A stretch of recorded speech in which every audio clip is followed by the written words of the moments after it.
Hello, Yaman Abdul Rahman. Thanks for saying hi. I know it's a little bit of a... It's kind of a weird time to be streaming for everybody right now. But, it's when I'm awake. So...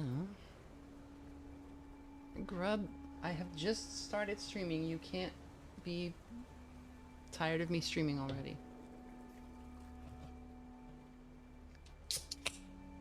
A little late night espionage. Oops, that's the wrong button. There we go. Alright, I don't think there's any reason to wait around. Let's hop right in.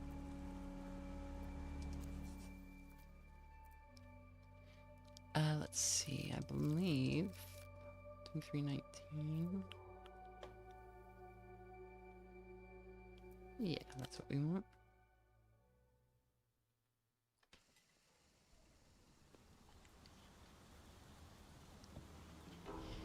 Alright, so we either need 3 soul so that we can get that lockpick, or we need to sort of pick a different goal. We could also buy the fur coat so that we could meet with these cool teens.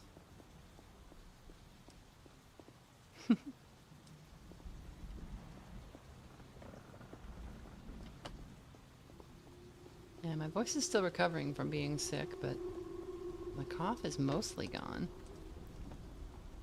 You're back again.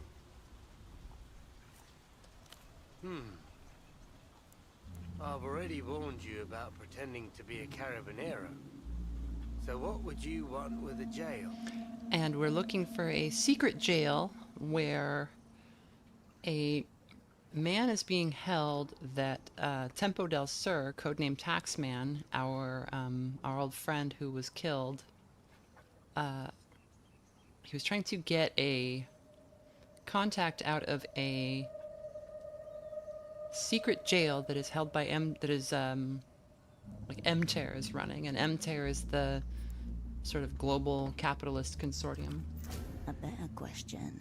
Why are you bringing this up? Sans subterfuge to a Guardia Municipal officer. Not a jail, I mean the historic kind for tourists. We don't have those here.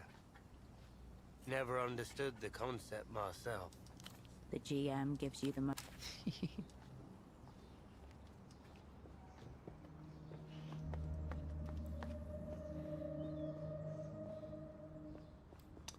Alright, let's see.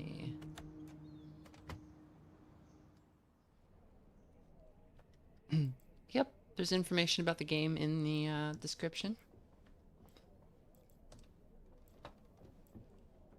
Anything else here? Desk is No, I don't think so. Turn from the desk. You can make out an. Yeah.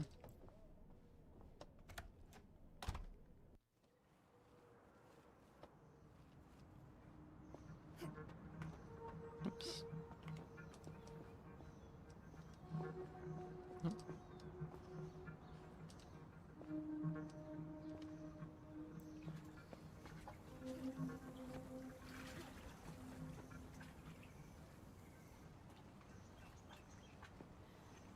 Well, what if we open the gate now?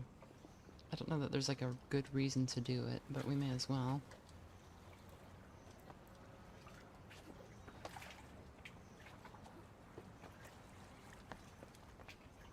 The gate stands before you.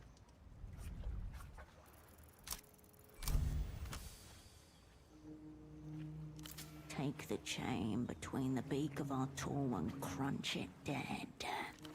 The chain resists, trembles, then collapses in a jangling heap at your feet. That's some Regards from experience, the if gap. nothing else. The metal creaks and gives way. The chain lies bleeding out on the cobblestones. In another life, it would have been a serpent.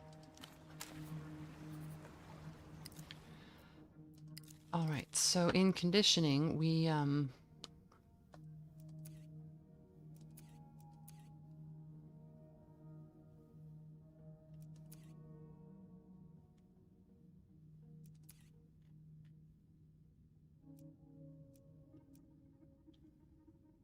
We violated this thought. Can we get it back?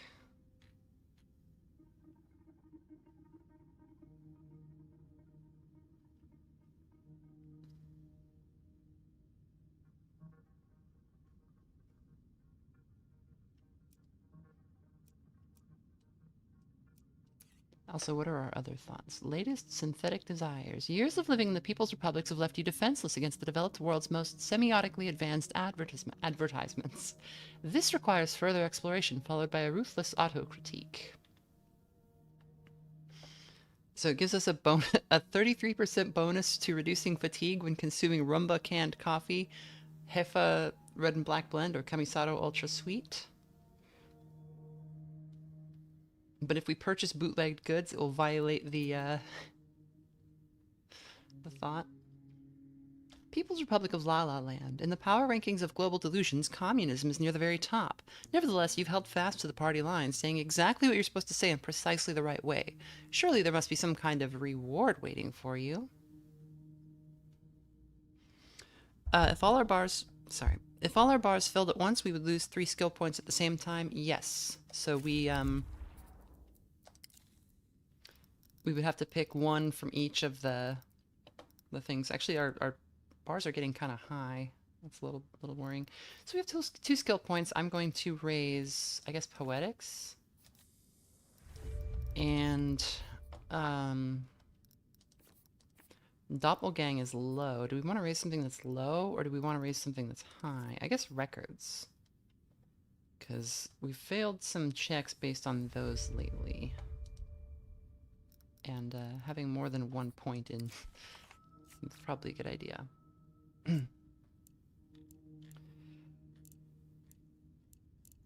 The Dr. Hugo won't give Pseudopod a diagnosis without seeing him, and we can't blow our cover by taking a doctor to the safe house. So we are going to have to talk to Dr. Gonza.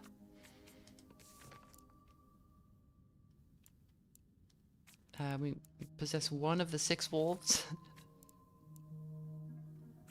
We met Kurt, who got a coat for what he thought was free, and now he has learned that he owes credit. But it's like when you introduce money in to the people of Tasmally in Mother 3, where like they just don't have the concept yet. Like they're too naive to understand credit and stuff, and it just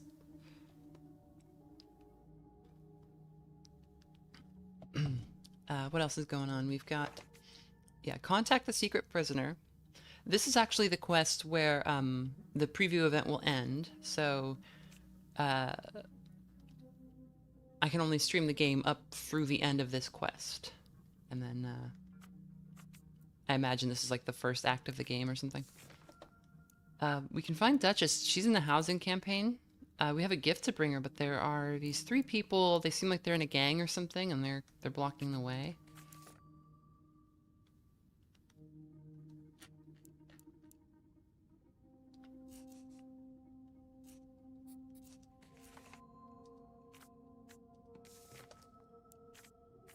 So that's what's going on there.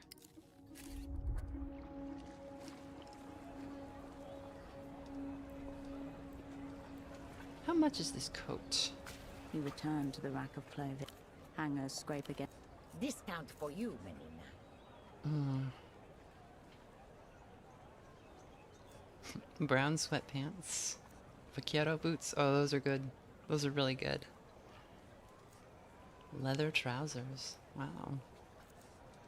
The rack sags and you turn away from the rack. We need money. That's what we need. Ikigai Kosei is here.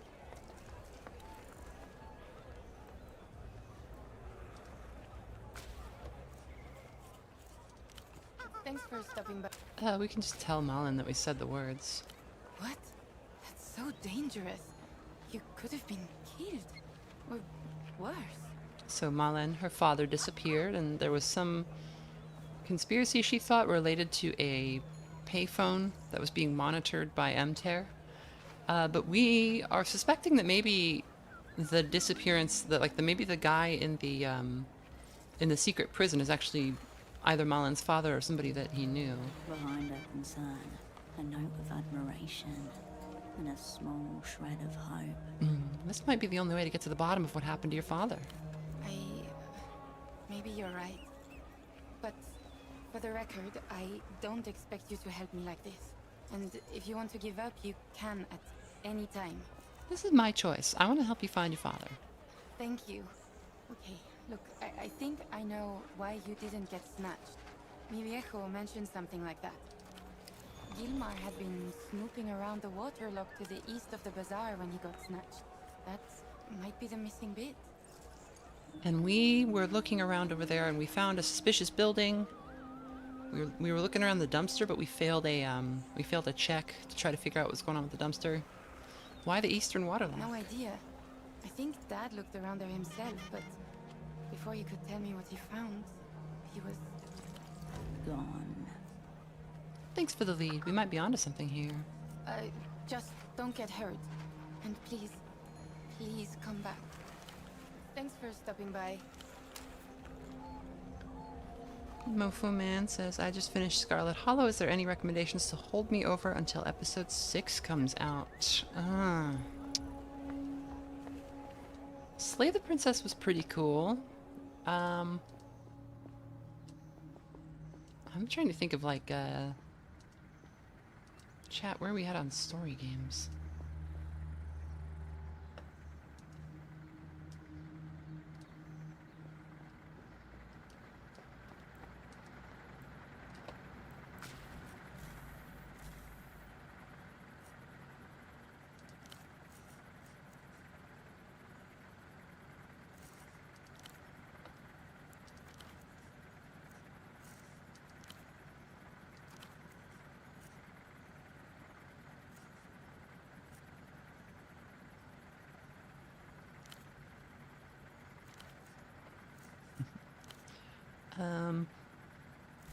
Yeah, I'm kind of blanking on a good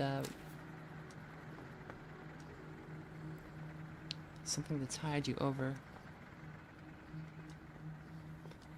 So it wasn't voiced, but we had a small interaction there that I didn't read because I was thinking about the quest for it. And we have learned that bootlegs are not quite it. So it's gotta be genuine. Floor beer. Fare evasion has worn these bars out. The bin is no longer hungry. Symbol of Portofiro's pride. The tram.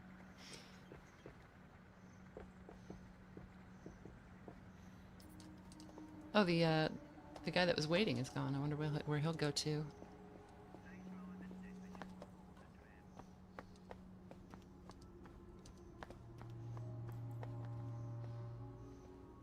How do we make a little money? Who's my favorite character so far? I really like, I've moved Pseudopod into the spare room. He'll be safe in there until he recovers. Thank you, Constance. She gestures towards a small room with a small bed inside it. Any improvement? None, sorry to say. He's been like that since I moved him. What about you? Are we any closer to finding out what happened to him? Dr. Hugo refuses to diagnose someone he hasn't examined himself. I suppose that's principled of him. Lot of good it does Pseudopod just now. Were you able to piece together what he was investigating before you arrived? I'm starting to get an idea of what Pseudopod was looking into. That's good. I'm sure he left ample clues. He seemed quite diligent. You'll just have to come at it fresh tomorrow. The attitude that has carried her through her entire life, through whatever hardship. Well, I suppose that's all. I'll get back to the desk. She doesn't move. What's on your mind? I was just wondering how it feels, you know, being in theatre again. I'm not sure how this assignment compares to what you were up to at Satellite Facility B. The existence of Satellite Facility B is closely held information. There's no way a special asset would know of its existence, unless... We didn't eat the personnel file this time. And she read it. Ooh.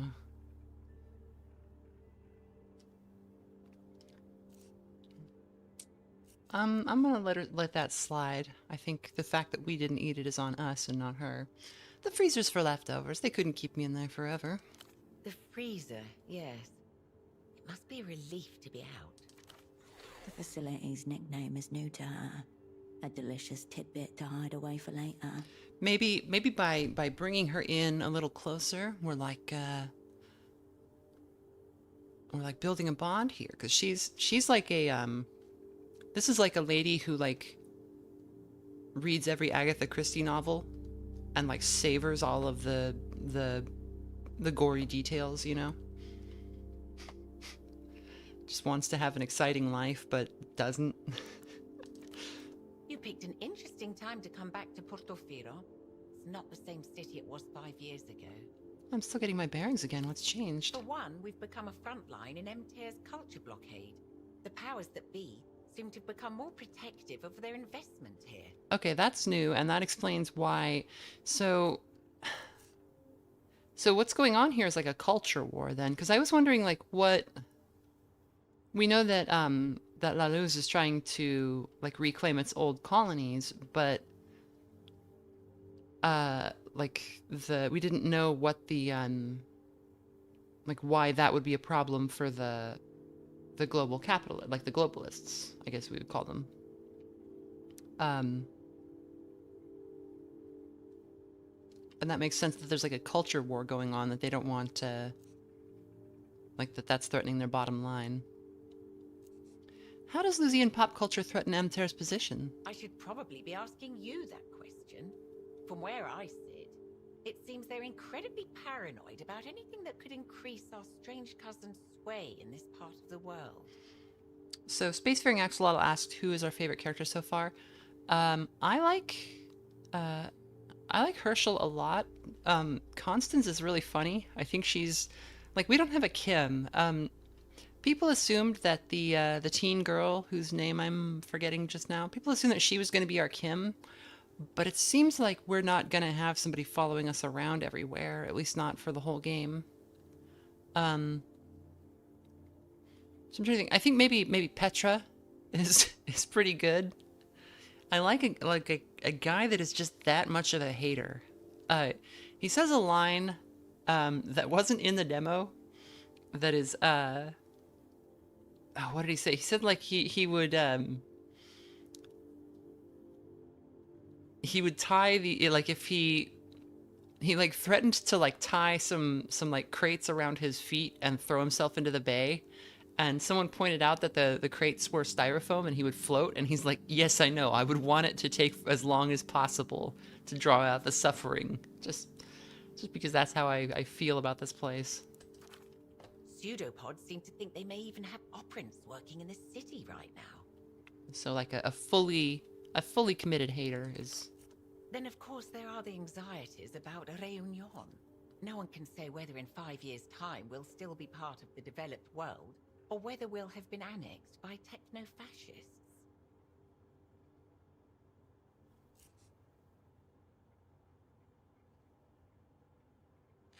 Now, you said you felt you had to do something. Is that it? It sounds egotistical, doesn't it? But I suppose I do. Time will tell whether it's the right thing or not. So she's not like politically neutral. She likes living in a free state. Like she likes Portofino being Portofiran. I put up some decoration in my room. Ah, yes. I poked my head in upstairs, just for a second, to check the hot water. A hot water heater on the second floor. Definitely snooping. And I couldn't help but notice the art. Yeah, I think Bagman's hilarious. Really? I find him rather upsetting. I know your feelings on Bagman, but you can't deny it's a cool poster. I'll have to take your word for it, Cascade. Do you like it? I'm curious about your choices. You are being challenged to justify yourself. Yeah, I just think it looks cool. Well, I'm Whatever makes you feel at home. Tell me about yourself, Is Constance. this some kind of assessment? What if I said yes? Nothing too much to tell. Certainly nothing that would interest an international actor like yourself. I've been running this shop for the last 3 decades. Business isn't exactly good, but it's enough. I just get on with things. I'm picturing Bagman as like the show that Drill made. That is like it's like making fun of Alex Jones.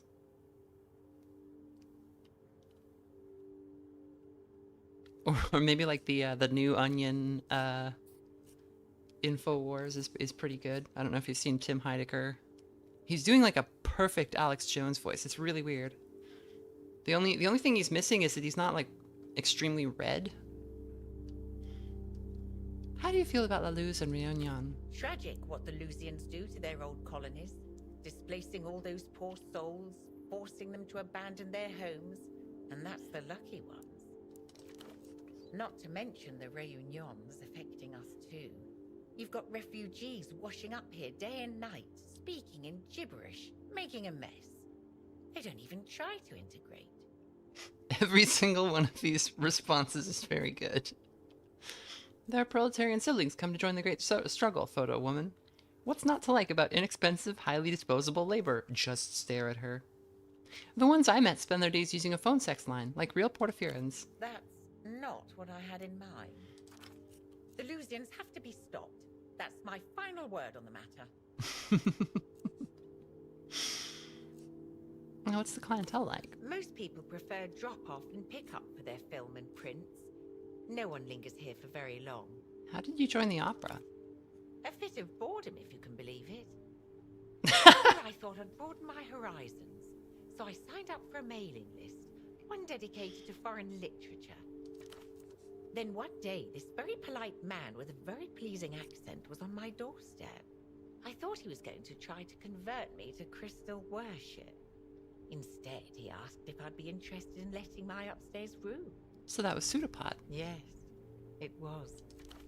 She likes remembering him this way, in her shop, pretending to discreetly examine her list of services.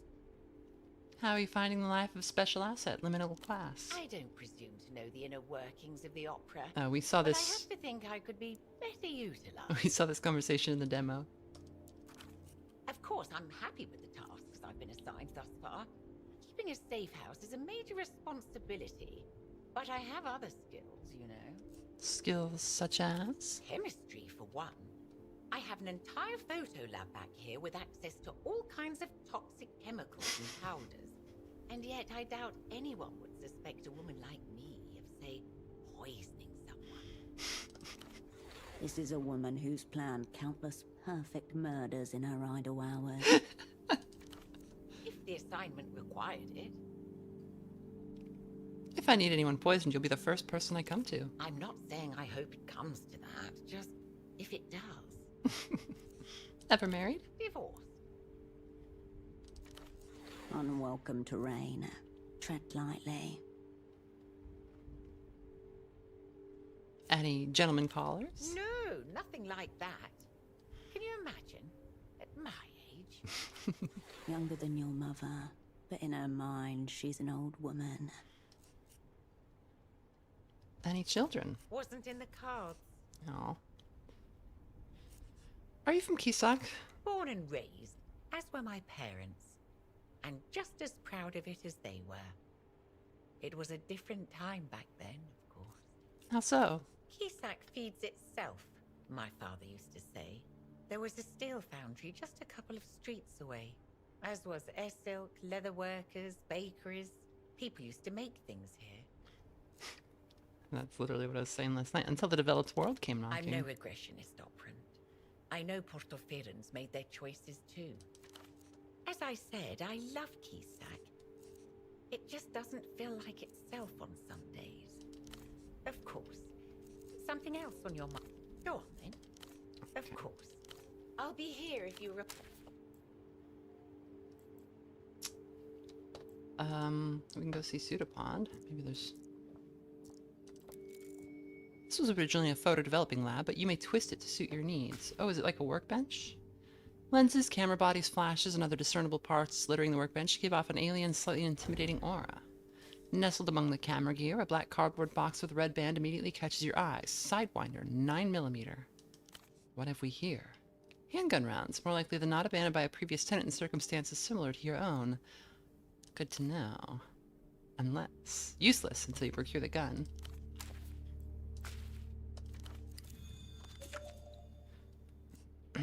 Okay, Photo 24 has a workbench should we ever need to craft something. You are not a craftsman. You have nothing to do here for now. Okay. Oh. Spacecraft Specialist Cap. A soft-shell relic once donned by technicians who could calculate re-entry vectors in their sleep. Its stunted visor softens the glare of ancient terminals. Okay. Ether Bottle. A chemical nectar that soothes both mind and flesh. Historically huffed to bridge the gap between the waking world and some infinite hazy beyond. So, I don't know if this is a direct reference, but, there is a... let me look this up. There is a channel...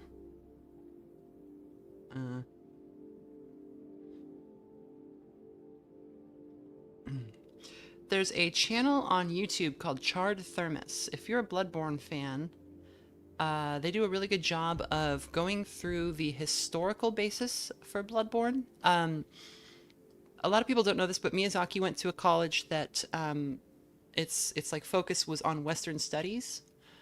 I can't remember what his degree is in. I think it might be Western studies. But basically, he has a really strong knowledge of like European history, and a lot of stuff in Bloodborne is like directly pulled from like 19th century medical history.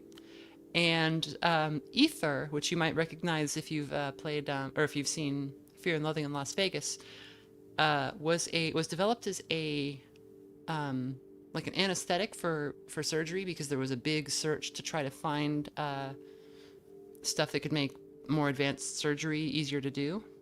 And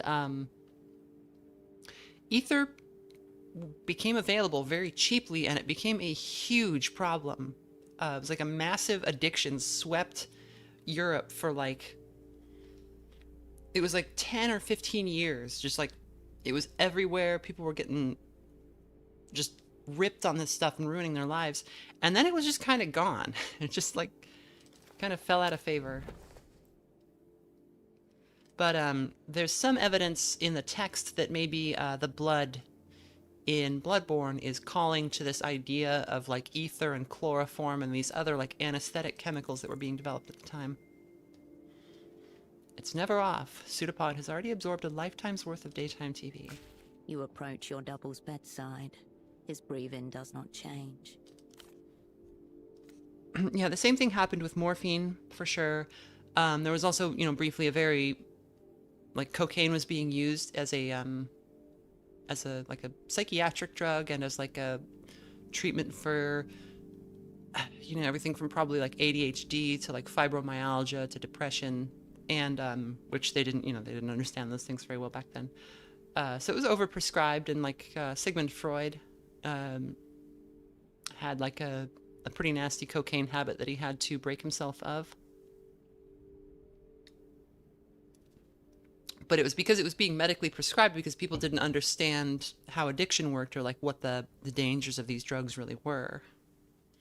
Addiction was viewed as like a personal failing and not like a natural consequence of using mind-altering substances habitually.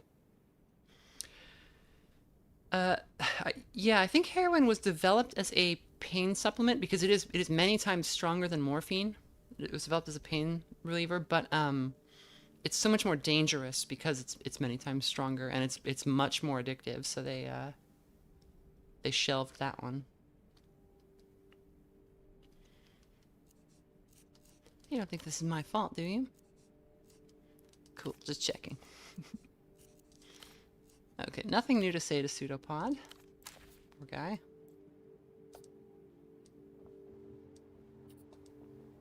Maybe we should try to lower some of our hazards here. We'll have a beer.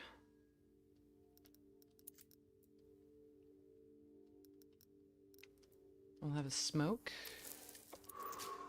We'll have a coffee. And another beer, I guess. It really feels like this is getting on top of us, you know? So this gives us the status dissociative perspective. Our delirium is very high, so maybe we shouldn't mess with that right now. Okay, let's try this a little more here.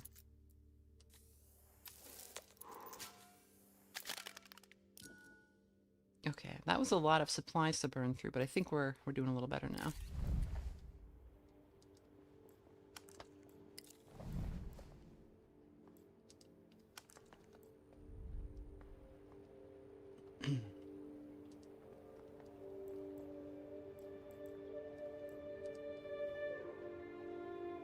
But what's interesting... Everything is right where you left it. What's interesting about the ether thing is it wasn't like it was cleaned up by, you know, new laws banning it or anything. It was just like people eventually came to the conclusion that actually this sucks and you shouldn't do it. Like, it was just... ZWF. For Cascade. You turn away from...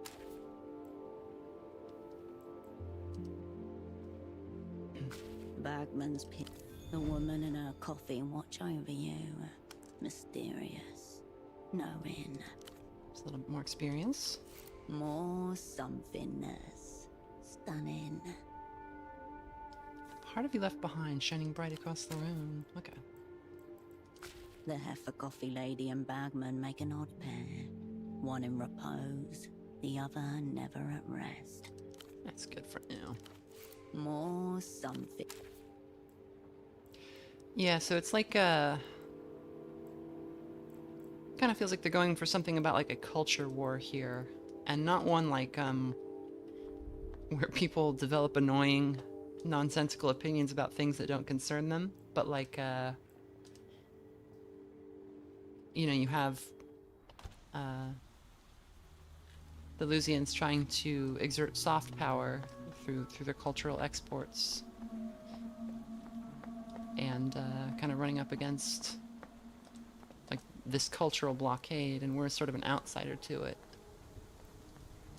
Interesting stuff. The stall remains. The Heartless Man wanted a poetry magazine from this place. Look for the Heartless Man's poetry You magazine. scan the stall, but find no poetry section. Instead, there are several piles of unsorted periodicals, each one dozens of issues deep. So the fact that he couldn't just come over here and grab this makes me think that like maybe Most of those journals look cheap. Pulp adjacent, really. somebody's watching this They thing. probably feel cheap too. But a poetry magazine would feel different. Exactly. Think high quality spine, silky cover, something with a premium heft to it. You just need to dig in. Okay, so we get a -5 if we You are wearing turn away. gloves. So let's take those off. The stall remains as haphazard as ever. Its payment bucket. There we go. The tip of your finger absorbs the history of each periodical as it brushes against them. Most are ancient, falling apart from overuse and exposure to the outside weather, but then... You come across a small collection of a notably different stock, not far from the top of the pile. They're sturdy, recently pressed, and the finish is smooth to the touch. Yeah, spacefaring axolotl, or as I recall it, after the end of the World War II, the world was split into two, East and West. This marked the beginning of the era called the Cold War.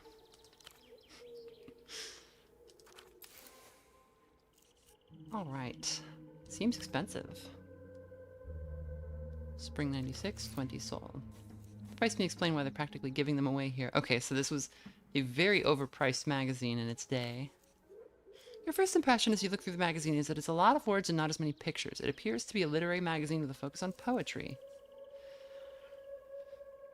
We don't have the 5 sol. We're just gonna take it. Oh, it raised our anxiety. Okay. You turn away from the piles of books.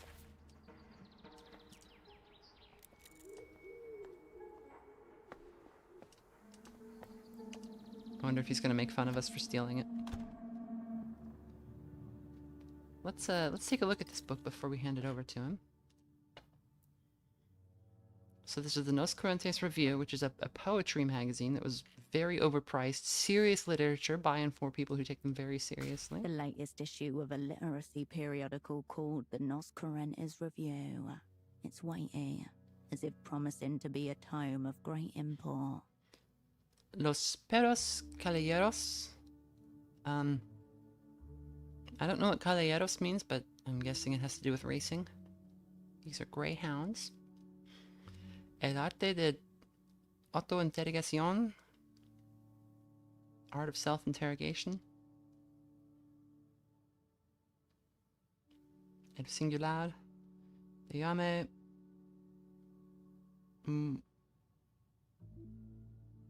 I can't read that word. Morti? And Portafiero? First impressions matter. The person responsible for the design of this journal knows that. Look at the cover. 2 greyhounds frozen in mid-gallop against a field of blue. Around them, the titles of a few major poems and contributors. I used to have a greyhound when I was a little kid, and it was a very weird dog. There's no logical connection between any of these things. Scan the contents page. The table of contents lists dozens of names you don't recognize. Unusual for a poetry magazine. This appears to contain a section devoted to cryptograms. Negras Tormentas says, so this game has 0 participation from the original creators? No. This is... some of the people from Disco Elysium left the company either voluntarily or were fired. Plenty remained. So it's some people who worked on it and some people who didn't. It's not billing itself as a sequel, like maybe a follow, like maybe a successor, but there's no... so there are... The people who left Zaum or were pushed out formed or joined several different companies. So there's no one studio that can have like a full claim to be like the full spiritual successor. Zaum still holds the Disco Elysium IP, but this is not in that world. This is its own kind of property. I think it would be very cool if the IP would be returned to Kurvitz. I think he's owed that much, but so there's going to be, this is the kind of the first one of these to come out. There's going to be several more in the next, like over the next year or so. I think there are 5 total. I don't remember. But this one is by Zaum, which is the company that everybody used to work for. So there's some bad blood there for sure. Pages filled with heart, with soul, attempting to put into words the inscrutable feelings unique to these modern times. That cryptograms page is the only one worth bothering with. Flip randomly. You alight on a double-page spread of poems. The first is about an ungrown hawthorn tree. Another tries to force razor to rhyme with demi-semi-quaver, while one is simply blank, a non-poem. Kurvitz and Rostov are not on this team. If you the description, the video description will like say a little bit more about who left and under what circumstances. But yeah, the people mentioned in the video description are not on this game. Experimentation inside a given medium is the only way its boundaries can be discovered and transgressed. What is a non-poem? Despite containing no words, the non-poem comes with extensive footnotes. There's at least one of these in every issue. It's claimed that a non-poem draws attention to our need for poetry, by forcing us to embrace its non-existence. Maybe that's why you were taken out of action for 5 years. The non-Hershel highlights the need for the real Hershel. I can do so much better than this. Easy to say when you've never even tried to write a poem yourself. There must be some pictures or photographs or something. Nothing so vulgar. Just more fastidious arrangements of words, all without illustration. Bars and bars of it. The literariness of the magazine really comes through. Focusing on the relentless black on white of the pages make your eyes strain with effort. How many pages are there? It is no longer a magazine you look at, but a blurry carousel of monochromatic scenes. You Down turn here. the magazine back to its cover. What's on the back page? For interest in obtaining a subscription, to purchase in bulk, or to make a submission, please write care of H. Gottschlich, Keysock Roundabout Esther, 93221. Okay. That's the place with the shiny new intercom near the roundabout. So it's a poetry magazine. Okay. Anything else back here? A gold embossed logo type at the bottom of the page. Unfortunately, part of it is smeared during the printing process. It is only possible to make out the words made, thanks, and trust. Seems like an acknowledgement of some kind. Thanking someone or something that helps to make the magazine possible. Let's find the cryptogram section. Asymmetrical grids and empty boxes. A jumble of letters listed alongside them. Every inch of the page has been used meticulously. So either it's sending out secret messages or some locals are using the cryptogram section as a book of keys to decode other messages. Holocene would love this section. Cryptograms are his thing. Holocene being one of our old crew that got taken out. Am I capable of solving these cryptograms? They are intended for the general public, if a niche section, so should be way below the level of cryptography you encounter in theatre. You've already solved Tempo Cipher since you returned, so you've had a little practice at least. No need to waste time on anything that doesn't directly help with your assignment. You can't start doing cryptograms for fun. You turn the magazine back to its cover. Alright, we're done here. So I wonder if the I should put my gloves back on. Actually, let's look at our other gloves. So cool teen gloves, fingerless, expressly for the purpose of showing off sparkly nails and hand tattoos, not remotely warming. Personalism +1, Grail of Adolescent Desire, Nerve -1, Dry Old Lady Hands. Oh, that's horrible.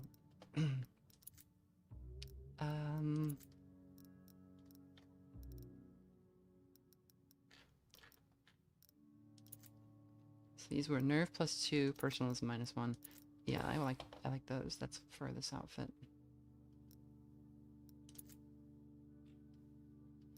Oh, we can equip this. Okay.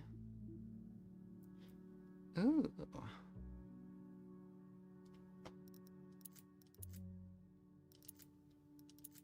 What's lowering our personalism so much?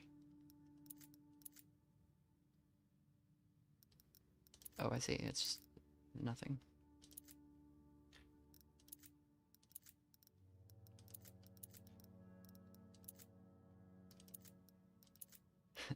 Also, if you didn't see Hershel's shoes, these are the shoes that she was already wearing when the game starts.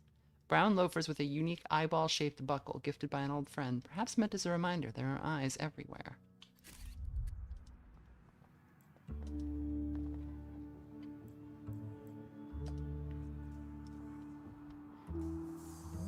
Oh yeah, the UI is great. I think the main art director for the game is the same as for Disco. And so a lot of this is just like, you know, taking everything they learned the first time around, plus everything they learned doing the Disco Elysium mobile version, which everybody thought the Disco Elysium mobile version was going to be really stupid. It's actually pretty cool. It's the game had to be fully redone because you can't have like this perspective in a mobile game because you wouldn't be able to see anything. So they fully redid the game into like these really beautiful kind of panoramic scenes. So it's worth checking out for just the art alone. As I said yesterday, the YouTuber Jamrock Hobo did a video about it. Operant. Here's your magazine. Brilliant work. It seems your pomegranate folder was true to life. You got your magazine. Now tell me what you know about this secret jail. Awful places. A bit like massage parlors or business schools. They dress them up all sorts of ways, but on the inside, they're pretty much all the same. So let's review once more for the operants in the back.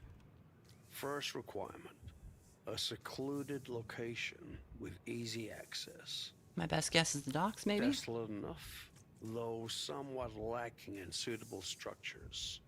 Look further afield. Second, an inconspicuous facade. So we have found this place, I think, but like Hershel doesn't know this, so we can't say the real thing yet. What about an abandoned theater near the roundabout? Theater's not quite up to spec, but the roundabout's a viable zone.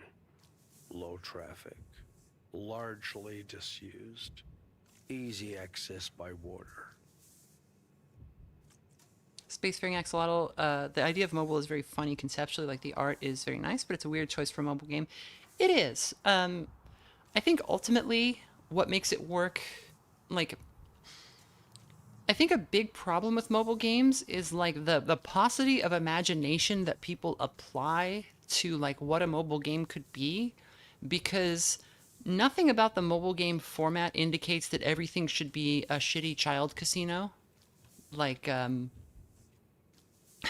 sorry, but I do not fuck with gacha games. I think that stuff is all like, not just harmful, but like, I'm trying to think of a good way to put it. Like, it's every single one of them would be like massively improved by not being a gacha game, and that's kind of true of all like, I don't want to say freemium, but like all of those like, sort of like.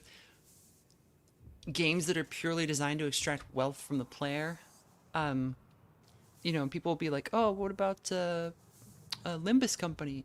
And it's like, no, I mean, like, it's still worse for being that. Like, it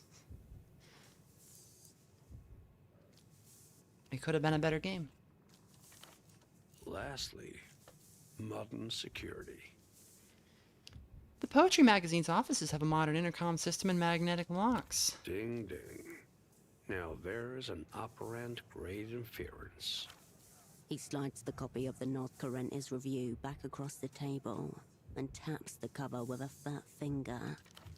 There are some who say the developed world is nothing but a great big mask, obscuring a face of horrors. Like, the Deserter says that. Capital wears a face, or wears a mask, and it has to take it off for just a second. The Poetry Magazine is the jail? I hear they're accepting submissions, if you got the stomach for such stuff. It does make a perverse kind of sense. In our work, it may be the only sense there is. Just one last thing. What do you get from helping me? Call it talent scouting. I may be a non-entity, but I'm not entirely at the game. Wanted to see for myself what it is the opera once saw in you. A damaged heart, longing to redeem itself. A fevered mind, desperate to order the world around it. A tool for a task, nothing more or less. Good luck getting yourself in jail, and better luck getting out. Alright. Till next time, operand. So, because we've been snooping around the magazine office, it sounds like we can now get ourselves arrested on purpose. Hello again. What'll it be?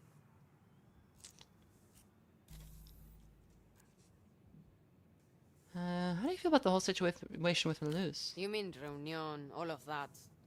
I try not to think about it. Are you worried it's coming to Portofino? There's no sense in worrying. It will come. The only question is when. She suspects the answer is now. Do you recognize any of these people? Show the crew photo. She gives the photograph a brief, considered glance. Operant. Yeah. His accent is funny. I was trying to place it. It didn't sound like it sounded maybe Scandinavian, but not quite. I wonder if it's like a Baltic accent. No. Almost like she's offended or can't stand to look any longer. Yeah, thanks anyway. Mm-hmm. See you around. See you. So she did know our guys. She said she's new here, but when she speaks Spanish, she sounds Argentine. Yeah, I would be curious to wonder like where the accents are landing, because we've seen some French-sounding guys, but French accents can be deceptive because France is the it is the language that is the official. It is an official language in more countries than any other. France was very, very active as a colonial power and very committed to sort of entrenching its language everywhere. It is not more widely spoken than English, but there are just a lot of countries where people are going to be fluent in French. So you'll hear people from like Tunisia or Haiti or like Congo. And they'll all, if you don't have an ear for it, they'll all sound French.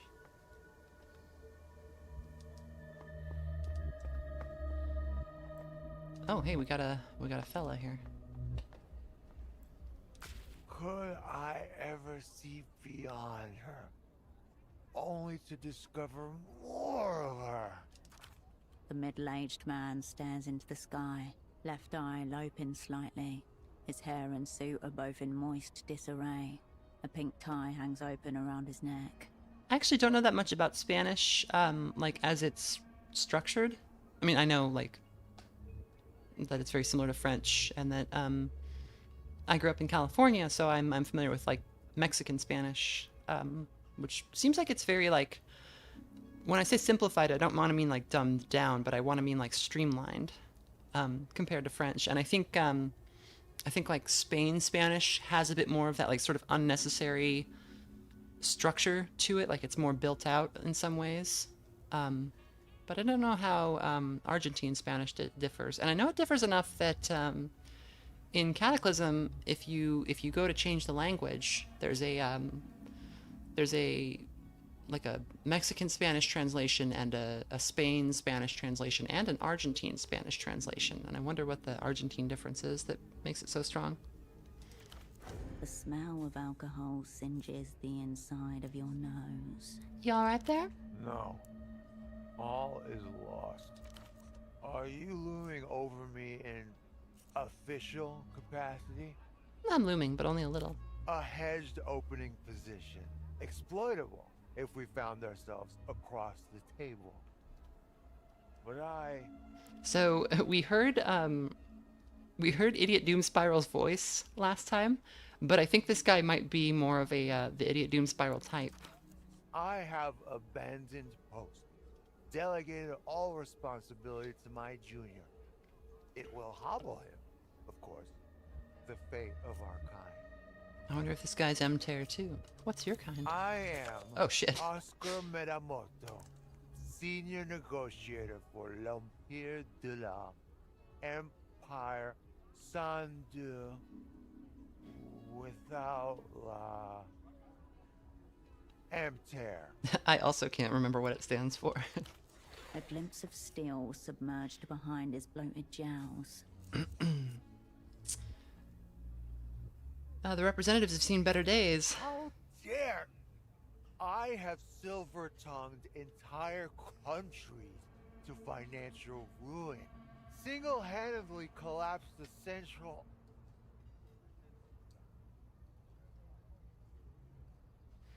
The main distinction for Argentine is how they pronounce the y sounds with the 2L. They do it like a sh or ch. Like, me chamo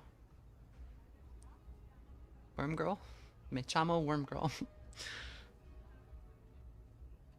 Llave is chave. That's interesting. I wonder if that's like, I wonder where that came from, if that was like a indigenous language thing, or if it's like an oil holdout from like a like an older version of Spanish. Because I know in if you talk to people in like, if you talk to like Quebecois, they are speaking an older form of French.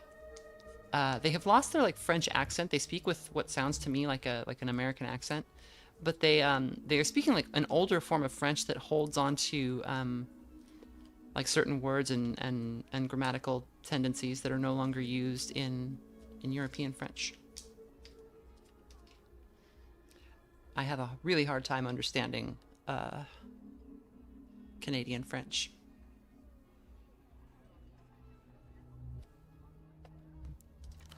He trembles and spasms, then dry retches a thin streak of spit onto the concrete beside his head. For immediate release, Oscar Metamoto is hors d'usage until he receives at least 3 apologies. Sunbro says, can I ask a weird question? In the Scarlet Hollow video, what character were you talking about when referencing a betrayal? Stella.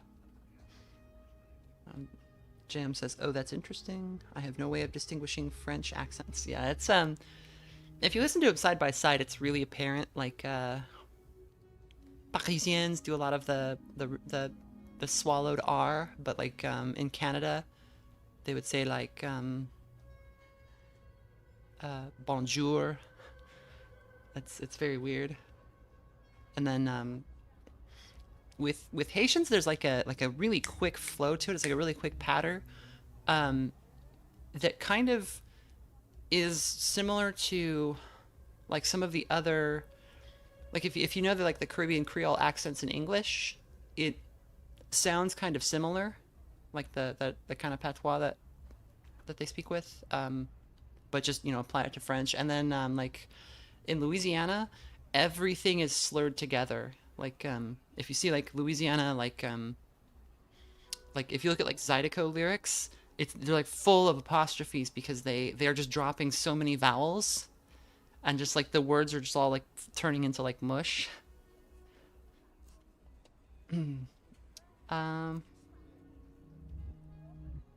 Although there are 2 different kinds of French in Louisiana. There's Creole and there's Cajun, and I think Zydeco is Cajun, and Cajun is weirder. Creole is just kind of similar to what you get in like the Caribbean. For immediate release, Oscar Metamoto is hors d'usage. Oh, okay.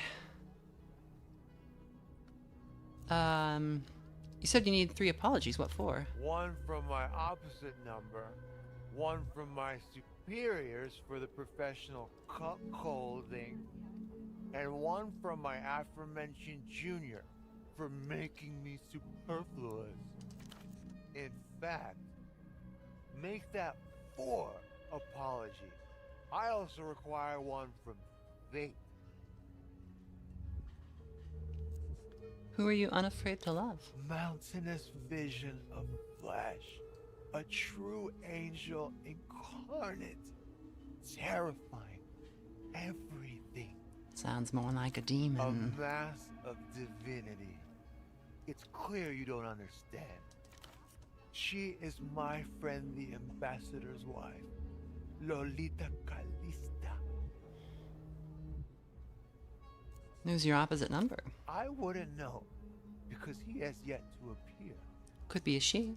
He's Lucian. Definitely not. Okay, so that tells us a little bit about Lucia, where they seem to have a patriarchy, like a patriarchal culture. Sounds like you owe an apology to your friend the ambassador. I've committed no corporeal crime. High mental treason only. But should it come to it, apologies go 2 ways at Che Metamoto. Fate is indifferent to us, Oscar. Then why am I so thoroughly cursed? His eyes are deep blue.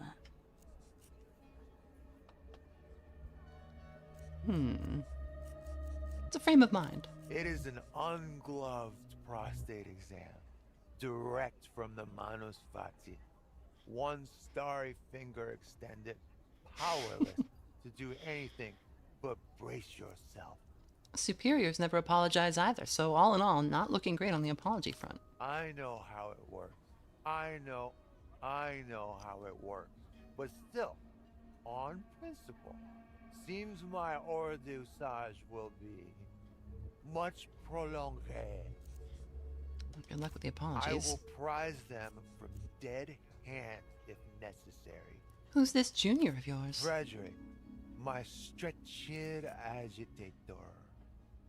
I think I've met him. Lanky glasses, air of general panic. Yes, that's my jeune. Frederick. He's talking about a lot of work stuff on a sex line. Is he? Good for Fred. Get it all out. I'm not concerned. Prostitutes are wardens of the world's secret. Your junior's pretty concerned about a mysterious gap.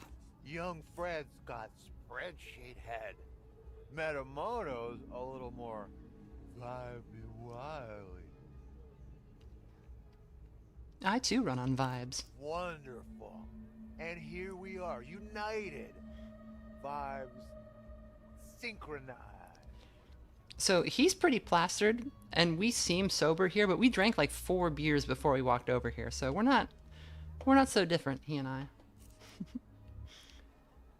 He's very into the sex line. Slashed and ensnared. Well, this is what the big teams will do to you. Why'd you leave your junior in charge? He'll be fine. It's only the developed world at stake. A knowing, almost cruel smirk flashes across the map of destruction which makes up his face. Hershel has a legendary tolerance. Well, the trick is you smoke lots of cigarettes, and that offsets the alcohol. So that's why if you go to a bar, people are always smoking because it counteracts the effects of the alcohol. That's science. That's just true.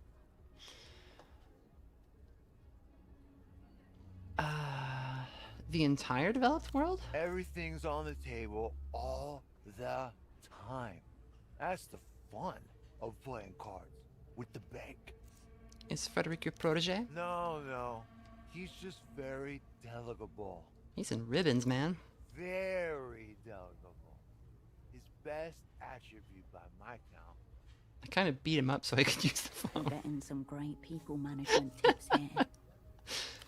Frederick has it all in hand, I'm sure.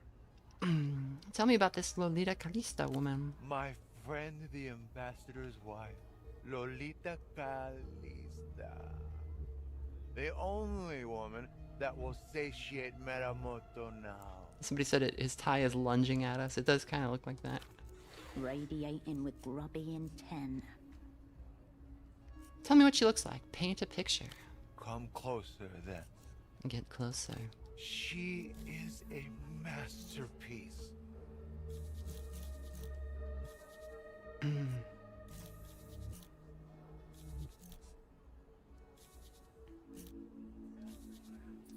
So we're not able to change clothes in...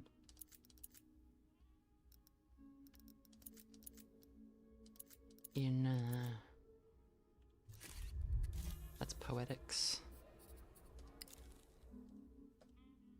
Are we able to change clothes in conversation? No. No, not at all. Okay. I didn't think so, but I wanted to check. I think we can risk the delirium. Let's trace the expanse.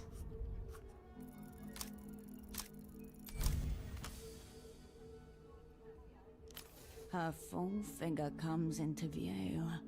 Lolita is 2 meters tall and almost as wide. An ancient goddess whose frame stirs nothing less than the primal compulsion to drop to your knees in worship. Whoa. barriers between your mind, body, and soul crumble as your entire being transforms into a total expression of worship. No, those barriers were there for a reason. No, let's just shut up. You take her in, your eyes helpless as each curve and fold leads to another, an infinite loop, a flesh fractal.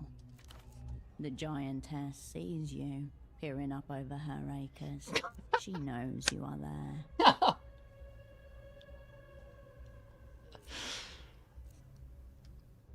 Every option is this is like the phone. This is the phone sex line all over again.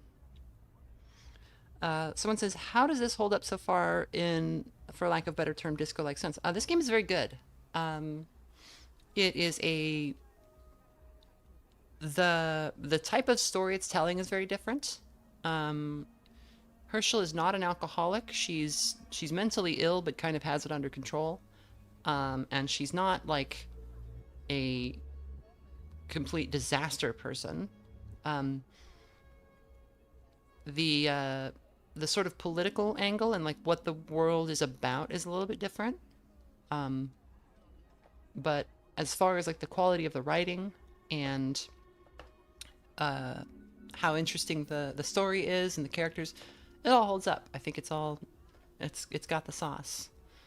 One thing people have mentioned is that the text is more it's less verbose than in Disco.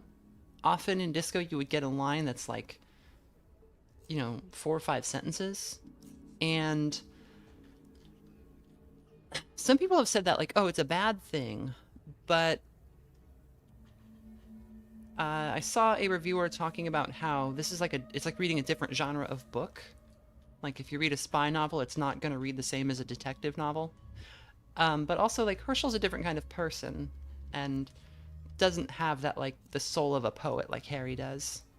But the kind of person Hershel is very funny, and I like her a lot. So yeah, chat. Do we wanna?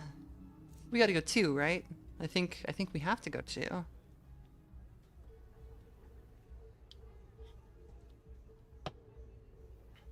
Jam says it's also still well written. Yes, it is.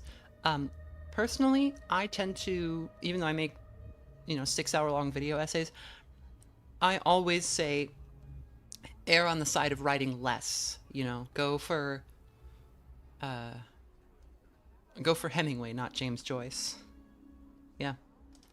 Beside you, in the shadow of the giantess, Oscar Metamoto sighs. So you understand my predicament. We're soul bonded now, Oscar. Like we. He looks up at you with a small shine in his eyes. I hope that you are aligned. We could pad out. Oh, so what are you actually doing about all this love unrequited? Essentially, this. You haven't told her how you feel? No. Too much of a coward. Barely see her anyway. Though the distance doesn't make much difference to me. Maybe she's too formidable, but I don't want to tell him that. I want him to. Thank you for the encouragement. Sticky. He rubs the invisible slate clean of his Lolita tracing and softly blows the air. So are you friends with this ambassador or the Lolita woman? My friend is the ambassador. Lolita Calista and I will never be friends. We will be all, or we will be nothing. Castor says the lack of a Kim to balance out things is interesting. Yeah, and I think that was probably a conscious decision. They were probably thinking like, if you wanted to set your game apart so that people, even seeing the similar art and the similar UI and format and stuff, if you wanted to give them a sense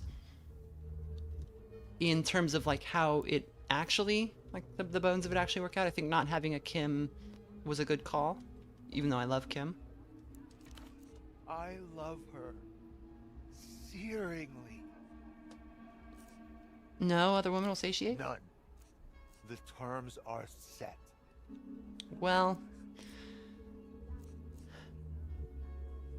I don't think you should mess with somebody's marriage, but I get it. It's not sweet. It's an affliction. Worse than the drinking. Far worse. Where'd you meet her? At one tiresome function or another. I don't recall. I was too astounded by the primal synchronicity.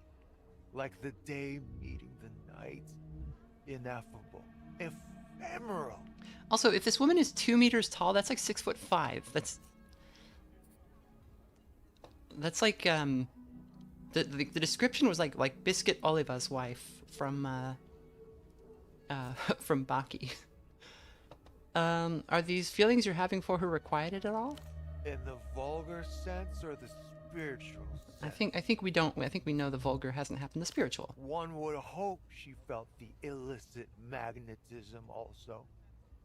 Of course, there's no way to know. The heart of my tragedy. Does she have anything to do with why you're here? Here in Portofino? No. Here at my personal nadir, strewn upon the gravel? I would say affirmative. Enough, Lolita, for now. I cannot concur. How'd you end up like this? I visited an old friend. On the verge of our great triumph, we defeated ourselves. Tell me about your friend. Reno, final boss of Reno Enterprises, and most famously, final boss of telephonic communication. Renotel. Renotel, the dolphin payphones, invisible courier of the city.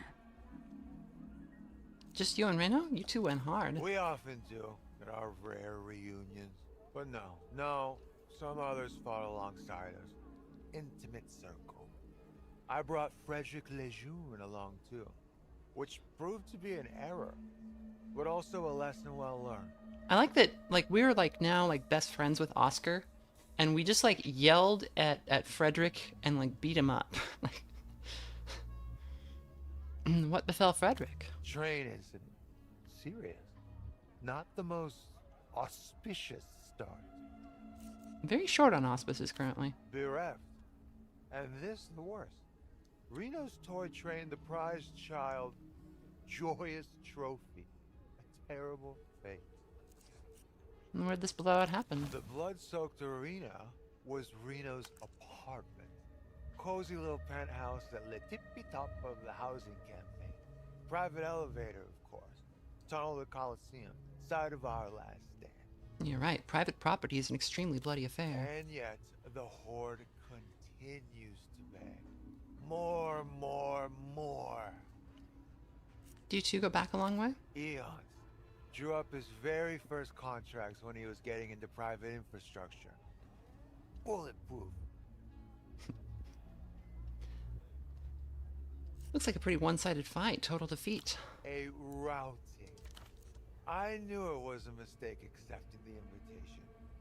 Reno can have quite the time when he revs up. But one can't. Can't what? One can't not drink to the moon. Of course. Gotta find them where you can. Tell me about Frederick and this train. High tragedy. La Ballade du Fred Lejeune. I don't care to get into it. The boy's embarrassed himself enough. He could prey on his obvious weakness. Alcohol. I'll get some alcohol. We'll figure this out. I'm sure we can. Frederick has it all in hand, I'm sure. What's Emter doing in The town? bank is always open. And always in town. But you said you were a negotiator. What are you negotiating? Yet another special condition on the master contract that dismantled history. But I can say no more. I am le négociateur sans corps. The negotiator without a body. Enter home in the city. Could be routine economical gouging. Could be something bigger. I feel like we shouldn't just ask him about the secret jail. You and Frederick, two perverts on opposite ends of the spectrum. Do you mean? One feels too little, the other feels far too much. I'm not saying it's a bad thing. Aha! Of course it's not. Especially as you get older. Certain inevitability. Where do you fall on the spectrum? A professional class. Oh, one of those. Yes, I've come across a few in my time. Very illicit. Who's the bigger pervert in your estimation? Myself or Fred Lejeune? You're both liberals, different degrees of the same pervert. Honestly, I think I take it, Oscar. We had the robot conversation. I think we might be the winner. Between the two, I would say that that Frederick is the bigger pervert because his what Oscar is into is not normal, right? Like a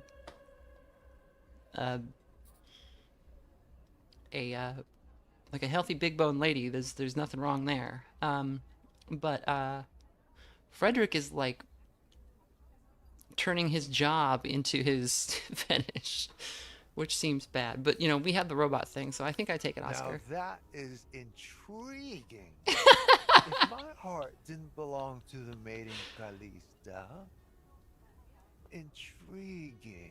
Spacefaring Axolotl says, I wonder if this game has sudden game over screens like Disco Elysium did. I haven't run into any. If we max out our things, we don't die. We just lose a skill point. I imagine if we lose all of our skill points, we might die, because I don't know what the game would penalize you with after that. There was one scene that seemed like maybe it might be really bad if we failed it.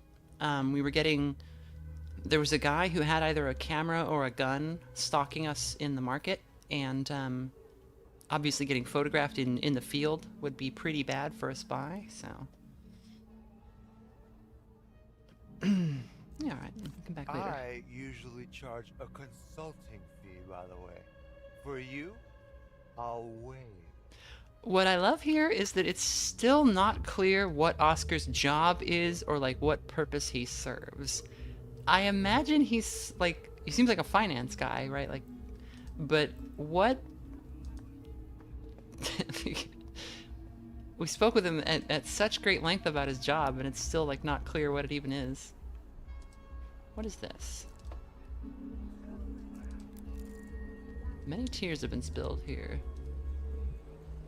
Is that an ATM or something?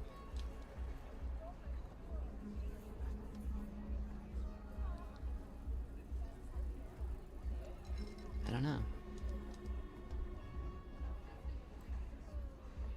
Yeah, there's been nothing like dying to a light bulb. The teenage boy nods hesitantly as you approach.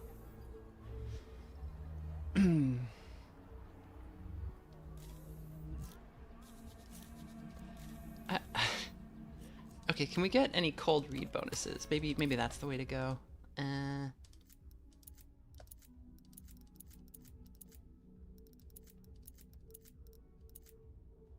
Okay, cold read. Do we have anything that's reducing our cold read?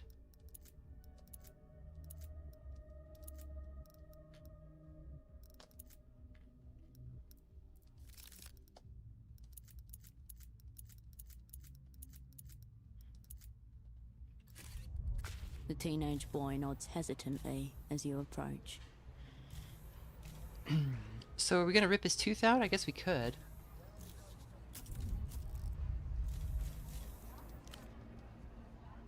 I kind of don't want to rip a teenager's tooth out, is the thing. That seems like it's wrong to do.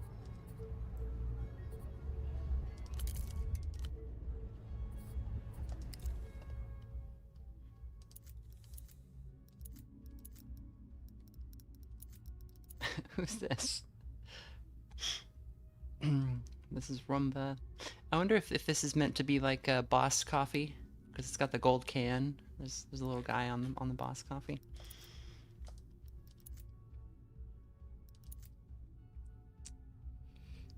Do we have clothes that raise our coordination? We should. Yeah, these.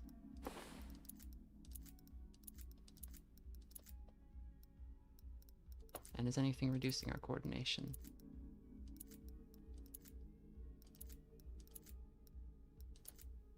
Nope. The teenage boy nods hesitantly as you approach.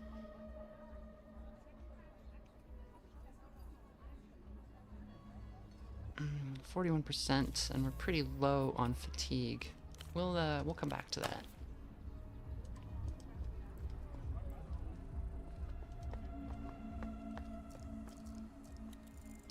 He is on a mission, but I feel like his mission, because he's a teenage boy, is going to be something like relatable and that we should maybe help him with. So like ripping out his tooth is gonna...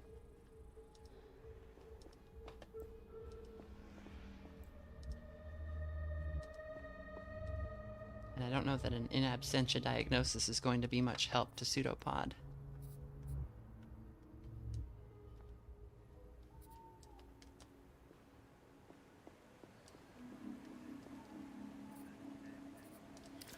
Did we get a quest for Oscar?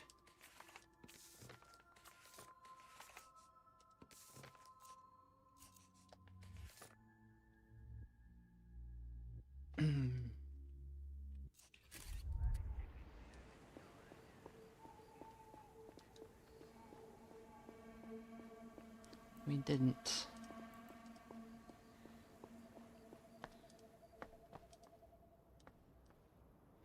Maybe we can just pop into the bar and the bartender will give us something for him.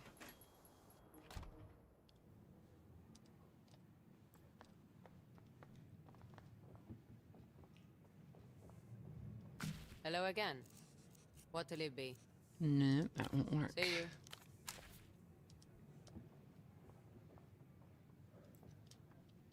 We could also just go get ourselves arrested now, I think. But it may be a good idea to get as much information about the bank as we can before we go in there. And it may also, like, finishing that part of the quest will end the our little streaming weekend here. So we may as well do other stuff before we go there. The old men are abed. You got anything for me, Duchess? And now unoccupied.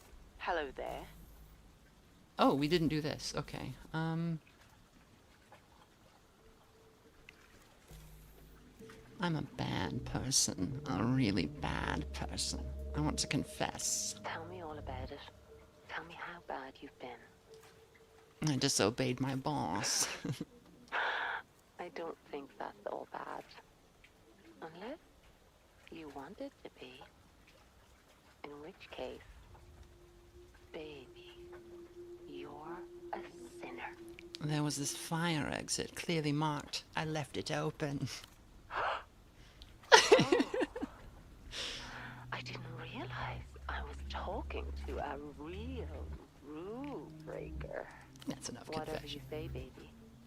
Oh no, that hurt our confession, or that hurt our investigation here. That's personalism. I think we have personalism gear. Lines always open. Rain greets you. Let's see here.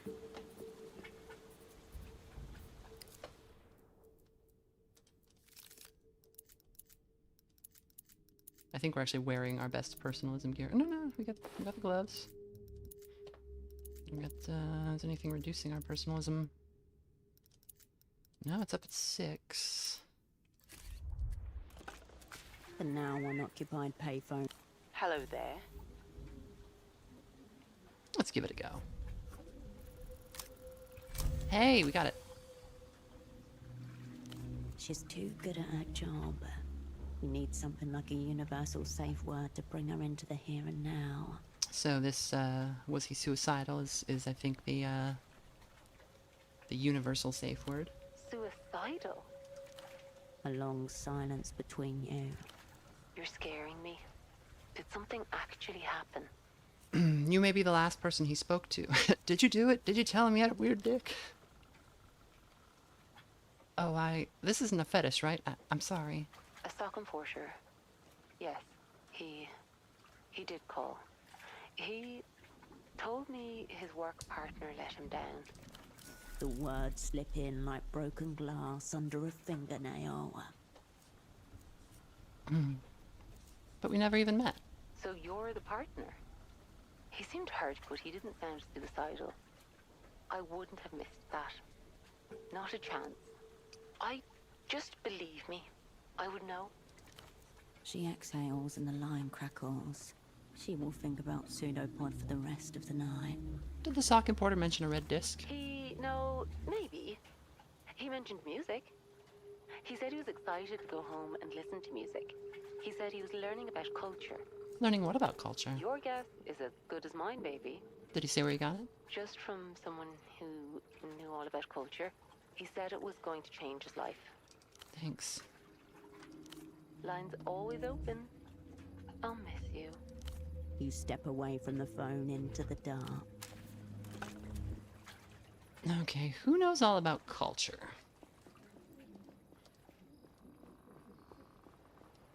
Maybe someone we haven't met yet. Maybe, Also, it's interesting that he said we let him down, because, You're back again.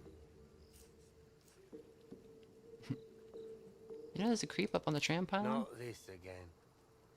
Did Aunt Carmuna put you up to this? The old woman selling clothes is your aunt? My mother's sister. But she thinks that makes her my boss, too. Even calls me Little Morito. So she put you up to this. Was he even a creep? No, but he is obsessed with rules and regulations.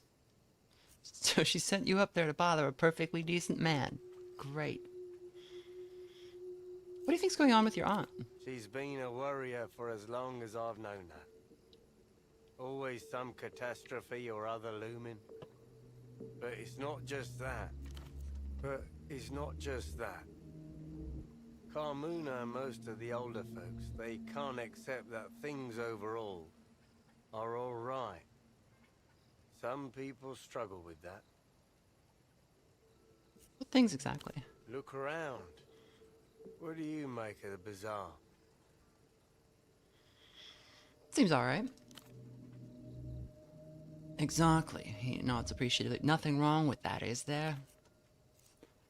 Auntie Carmuna was a silk worker, you know? The bootlegs, all this Lusian stuff. It's not what she knew. It's wrong, apparently.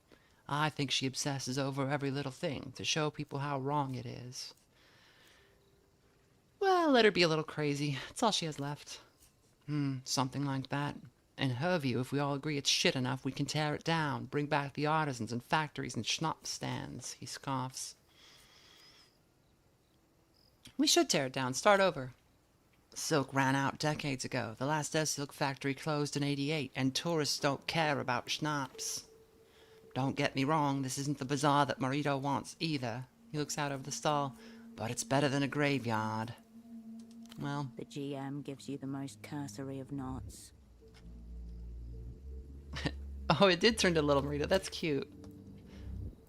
That has happened a couple of times, but I didn't notice that one. The storefront is closed firm with a metal shutter. Plant life sprouts from cracks in the brickwork, growing over the aluminium. It must not have been open for some time. Carl was here. M+Y, heart. Unstoppable trade forever. Morito is a dog rapist. You lift the shutter gently. It resists. Locked. Did you ever see the episode of The Simpsons where Bart is he wants to join the Scouts because you get a knife, but he doesn't want to like go. Like he finds it like too dorky and he decides to quit. And he's like walking through town and everywhere I go, people are enjoying knives. It's like a bunch of really improbable things happening where bystanders are able to fix a situation with a knife. You turn away from the storefront. That's how I am with this lockpick.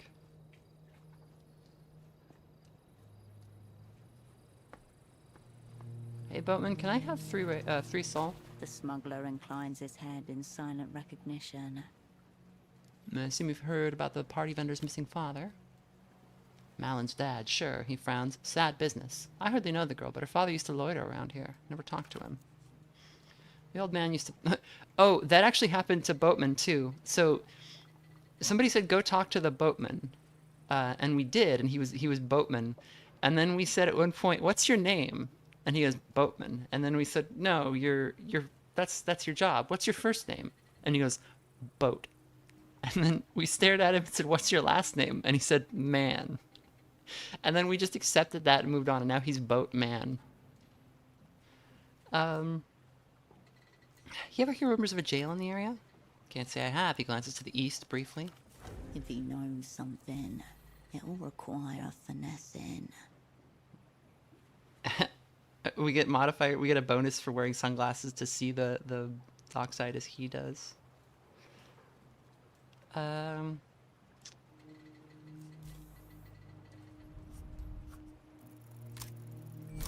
Hey, we're rolling good tonight.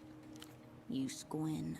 Only highlights and outlines remain as the dockyard and then the bazaar disappear. You glide across the water, out to sea, until it merges back into a meandering canal to the southeast. The Noscarentis building. This time, you're sure of it. Something interesting about that building over there?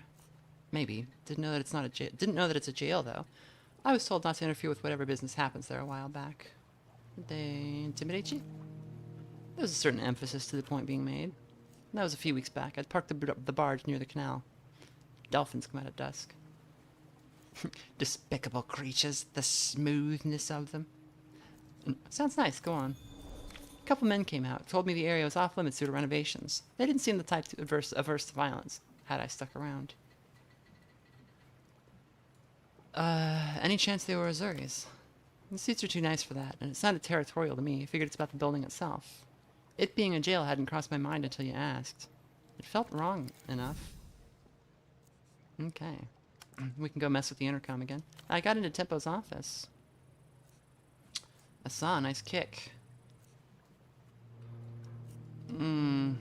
So we don't know that it was the Weeping Eye. There were eyes drawn in the cocaine in the office, but like, why would they do that? And anybody could have done that. All right, well then I'll just say, shit. Tell me. Signs of a struggle. Must have been multiple people. Multiple people, he repeats. Cowards. And the boss man? Well, there was a preposterous amount of blood, but I have seen people bleed a lot and live. Didn't see a body. I'm not calling it yet.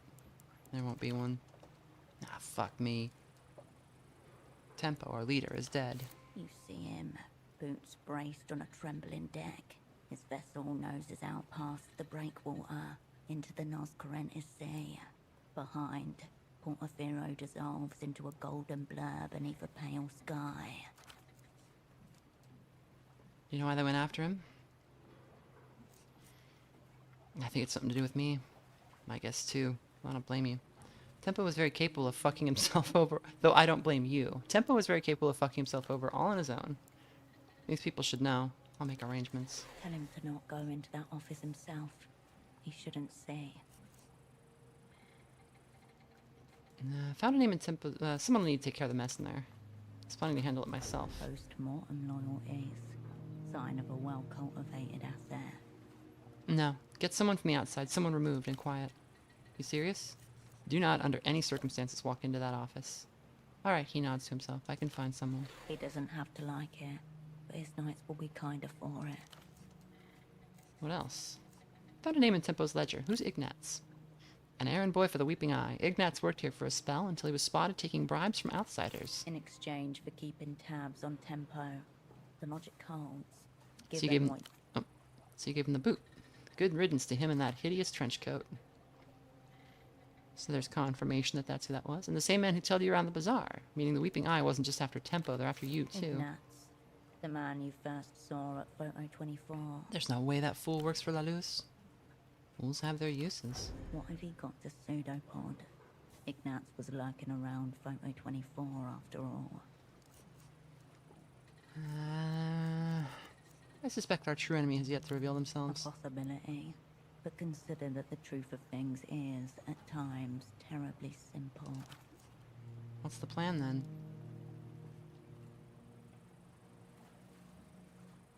I'll track down this Ignatz. I have questions for him. Hoping it's just the first step. If you ever find out the fucker was after Boss Man, feel free to bring him to me. My partner, the one you met, something happened to him too. Similar to Tempo.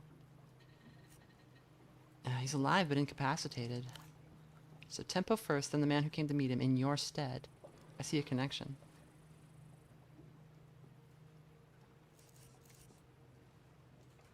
Connections plural. This is bigger than me. I don't know how big yet. Or it's ugly and personal, as these things tend to become. Oops, was there anything else? There was blood. He hardens his... Boss man?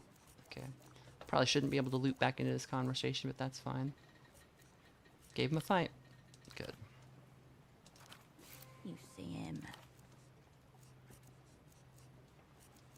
Yeah, I'll just click through these again. Tell him to not go into that. He lowers his head. Okay, so that was illuminating. I still need 3 soul.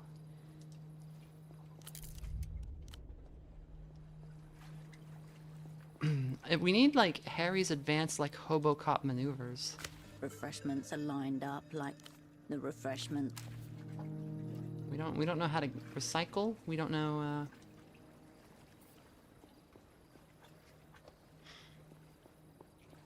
we don't know how to beg or scrounge for change. I don't... Have we found, like, coins in the world anywhere, ever?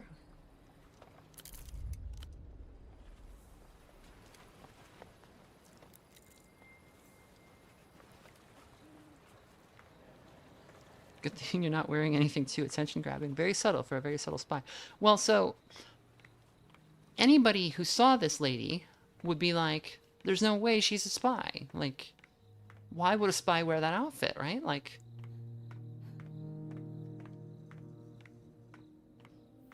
I literally have, like, Christmas lights wrapped around my neck.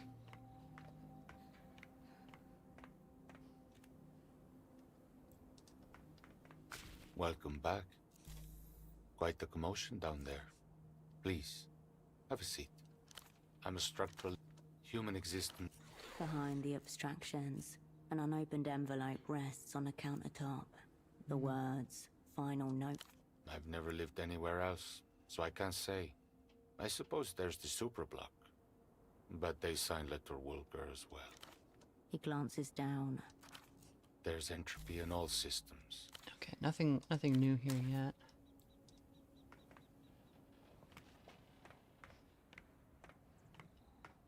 Somebody mentioned Argentine Spanish. That man looks like the most Argentinian like man I've ever seen. I don't know what his accent is, but the like the tall guy with like light skin and curly hair is a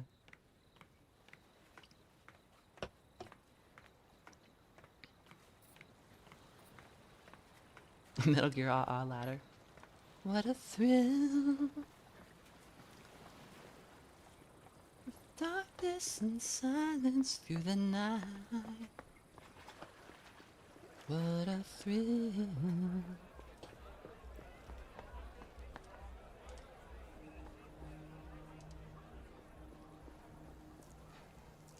Gotta stop myself or I'll just sing the whole song.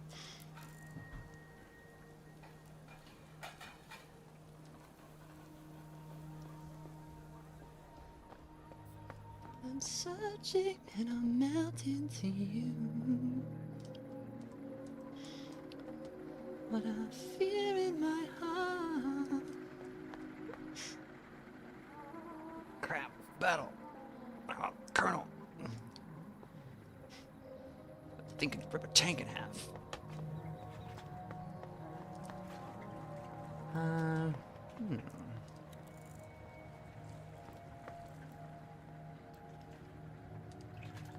The intercom appears very snug under its plastic film.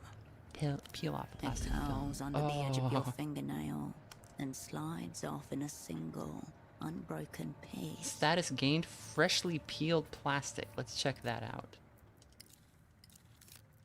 How do we check our stat? They're over here, okay. Freshly peeled plastic. That's blueprints +1, technoflex +1. I like that the bullet is in our little, like, what do we got here? She looks like she's maybe a size 9. And like the little toss of her head. Kidneys intact. What are these like wrappings around her bones? I think that's just stylized, but it's a neat little detail. I'm curious about it.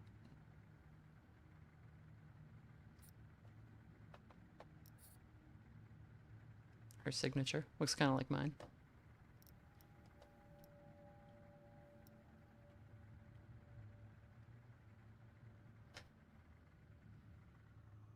Fit to sing a Sea Power song in a bar karaoke. Trying to remember the lyrics to oh my god, what is wrong with me?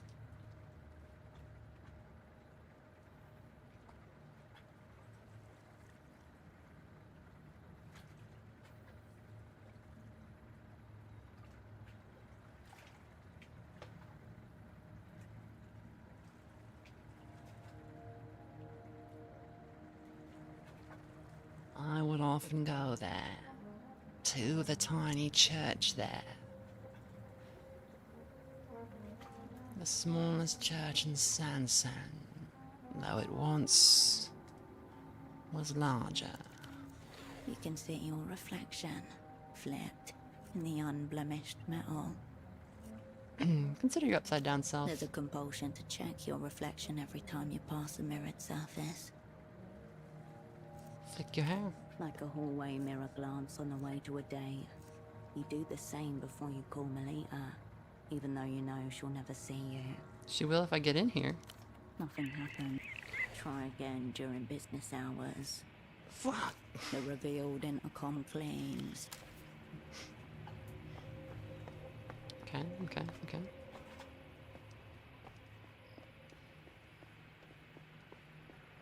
Have we got an audio bug where the audio is just continuing forever? Maybe if I go interact with the intercom again, it will stop doing that.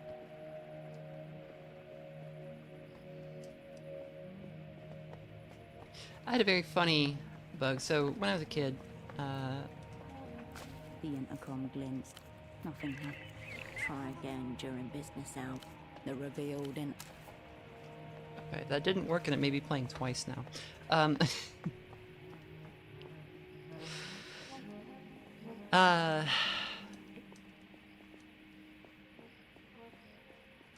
boy, how do we?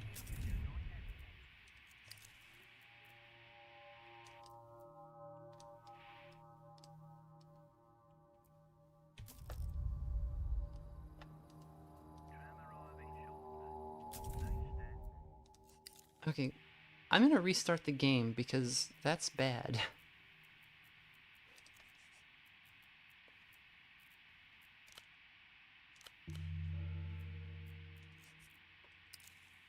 Oops. So let's restart and see if that does it.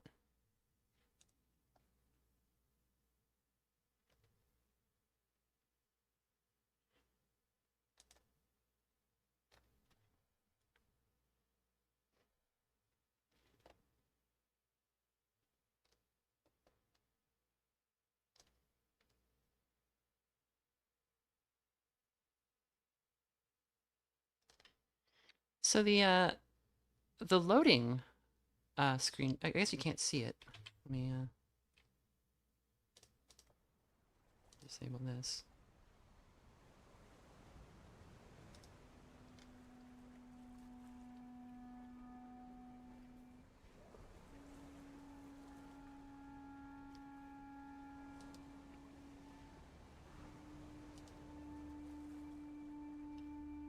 Oh, credits. I guess we can pull that up now.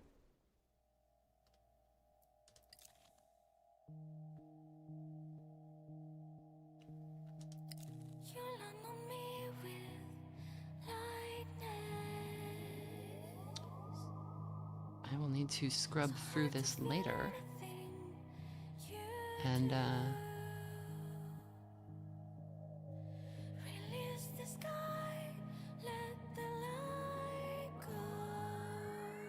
we got a nice little song.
So this is Ultravioletta. Yeah, this is the song we didn't hear the song in game, but when we saw her like billboard in that 2049 scene, it was showing some of these lyrics. So yeah, this is Ultravioletta.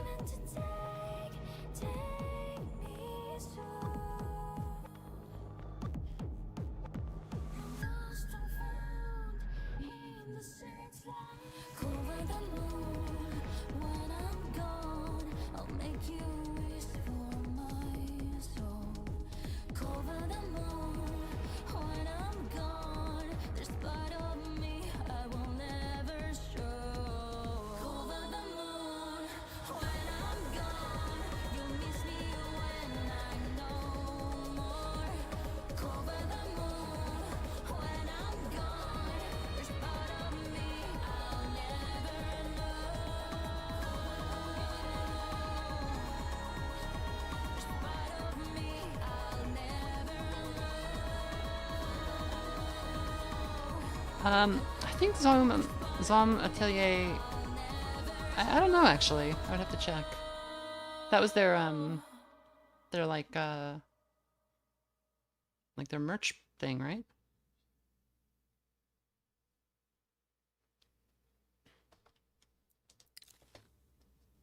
Speed through this real fast. I'm mostly gathering these so that I can scrub through them later and compare them to the disco credits and see what the wait, what do we got here?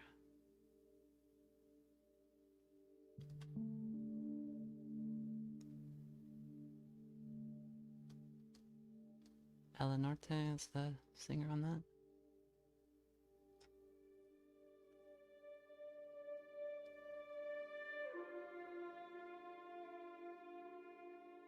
Oh wow, there's going to be a bunch of this music. Oh, I like that Blood Golem is actually a song that we can, or that's actually a band we can listen to. That's cool.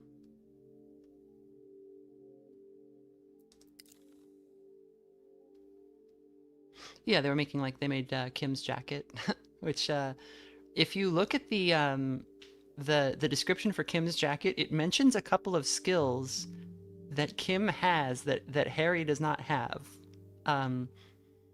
Like it lists like what this would give you if you equipped it, and it's like Kim at points you can talk to him about your the fact that you've been talking to like people in your head that are your thoughts, and is this the one? Yes. And you can be like, don't you do that? And he's like, no. But if you kind of, I think if you talk to the dice maker lady, she will tell you that Kim's version of that is his notebook. And that's why he's like loath to ever like be parted from it, and he finds it so weird that you just threw yours in the trash. And the idea that he has like his own UI and skills that like, oh no, it's Joyce. Joyce talks to you about you can ask her like, how does Kim like do this, like how does he deal with this? And she's like, oh, he's got this skill, like he can do this. And you're like, what is that? And she's like, well, it's just some people can do it. Oh, Zom is still around. The atelier is still around. Zom advertised it in another trailer. Yeah, so then in that case, probably the enamel pins will be for sale, because enamel pins are not too hard to make. I had a friend who used to be really into those. We didn't get another poster. I don't know what I'm doing up here.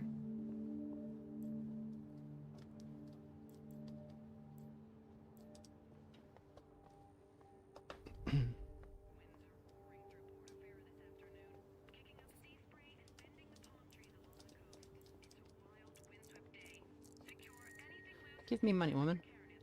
Oh! She doesn't seem to... Strange smell about her. Chemical. Oh! You remember it from somewhere. She's been huffing ether. Hello, Constance. How may I support you this fine night? That's good. That's funny. Let's I'll be here let's see if we can boost our sensors.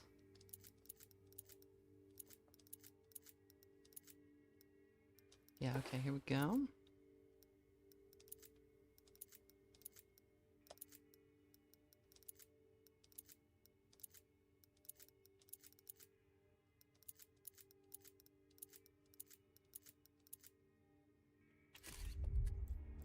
I'll print.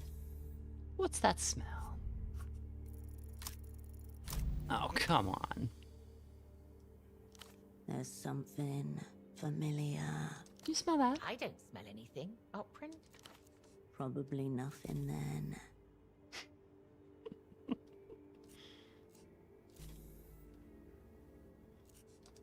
I'll be here. Do we have any experience to spend? No. I feel like if we go to sleep, we'll lose the opportunities. We need 5 experience. Okay, so if we can find 5 experience anywhere in the world.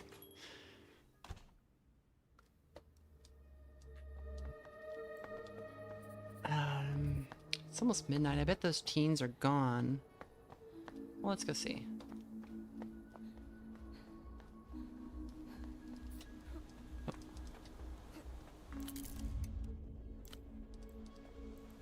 Check on our man here. Back for more.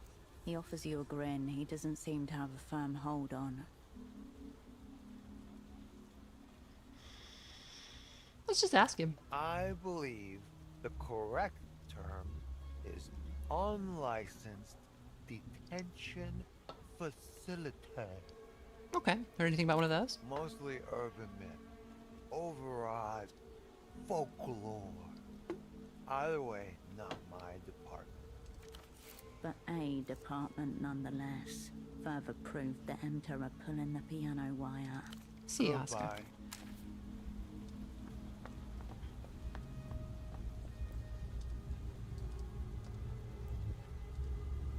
The teenage boy nods hesitantly as you approach. Okay, let's make sure our coordination is maxed, and then we'll try pulling his tooth.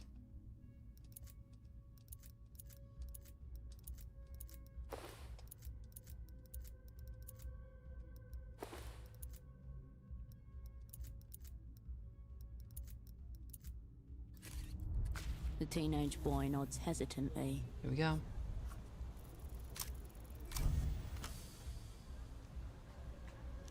Just hit him in the face. It'll be great. Ow, ow, fuck. Thanks. Fuck, my girlfriend's gonna... I don't know. He grasps his face. Or she might think it's fucking badass. I never know what she's gonna say these days. He opens his mouth to flash you the empty space where a tooth should be. How's it look? Your girlfriend? Is that why you're here? Just tell me how it looks, okay? I don't know, you saved a life.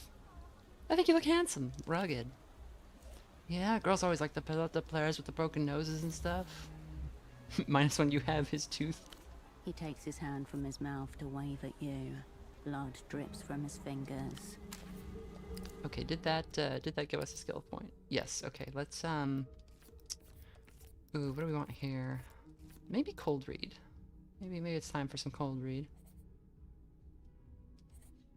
Like Lost Cartridge Cold Read, a game I reviewed on the channel. It's one of my first videos.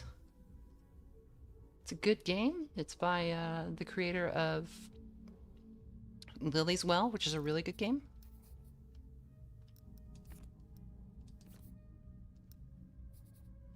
That was Sensors, that was to read her thing.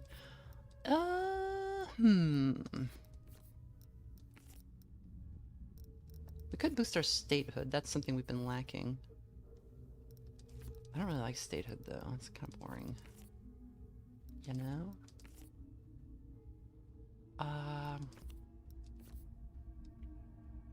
Could always use more personalism.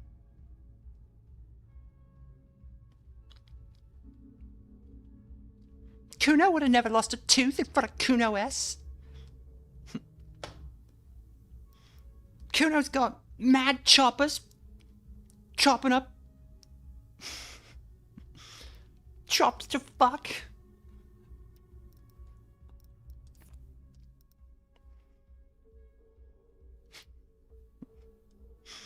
He can't be a police officer. He's 9 years old, and he says every 10 seconds. I'm 12, and I can stop saying it.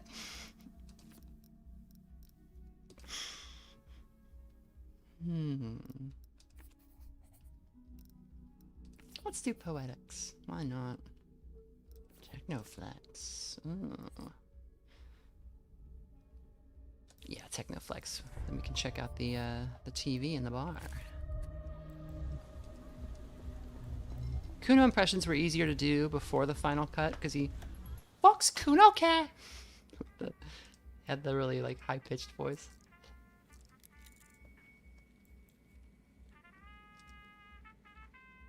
Back for the gruesome finale. Get on his level. Also delirious, you're worse than the board. Oh, okay. Wait, don't kill yourself till you back. Let's do we have anything that raises nerve?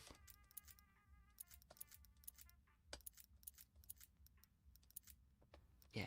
Okay, do we have anything that is lowering it? No, alright. Back for the gruesome finale. Get on his level. Nice. We cannot lose. Call comes from inside of you, rising up metallic and hot. Doctor, the bullet lodged inside my chest would like a word with you. What did you just say? I have a bullet permanently lodged inside my chest. It wants to talk. I am ready. It's here. Show him the entry scar. The doctor's movements are somewhere between daintiness, lust, and disbelief as he places the stethoscope to your clavicle. A relic from the military coup in Marcia. Yes. I have explored the darkest crevices of living bodies, both friend and foe, Monsieur Bullet. And I have tasted the love of which you speak. Love? What love? Doctor wrote me in. The only true love, the inside of the body. That infernal heat and butcher floor smell. He presses the stethoscope harder to your wound, massaging it almost.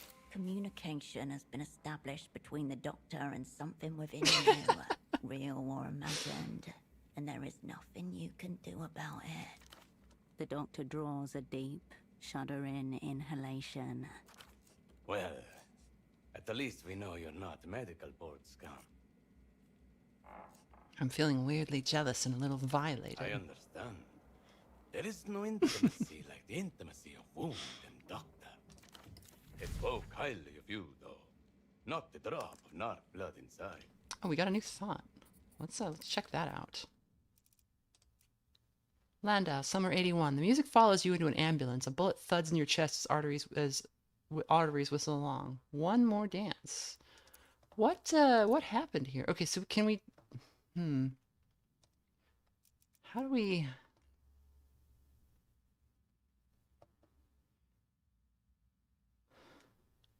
Okay, so if we remove the quest for it... Oh, it costs a skill point to suppress it? Oh. Because I want to know about Landau Summer 81. Oh, okay, we can buy a slot for a skill point. I see, I see. Alright, we'll have to do that next time. The doctor doesn't appear any more professional behind the desk than he was on air. Oh, I see. Now tell me, where does it hurt? Examine his desk. The site of some kind of humanitarian catastrophe. The surface of Gonza's desk is buried under unopened envelopes, pill bottles, loose syringes, and pens. So I think Dr. Gonzo is a reference to, or Dr. Gonza is a reference to Dr. Gonzo from Fear and Loathing in Las Vegas. Dr. Gonzo from Fear and Loathing in Las Vegas is a, he was played by Benicio del Toro. But he was a real man, Oscar Zeta Acosta. And he was a lawyer, author, and activist in the Chicano movement. He wrote a couple of books. He disappeared in 1974 during a trip in Mexico and is presumed dead.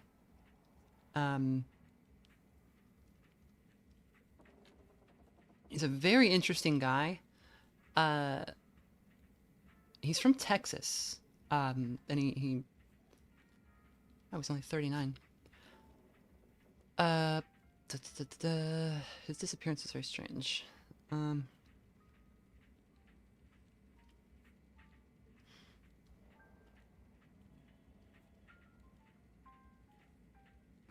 The body was never found, but we surmise that probably, knowing the people he was involved with, he ended up mouthing off, getting into a fight, and getting killed.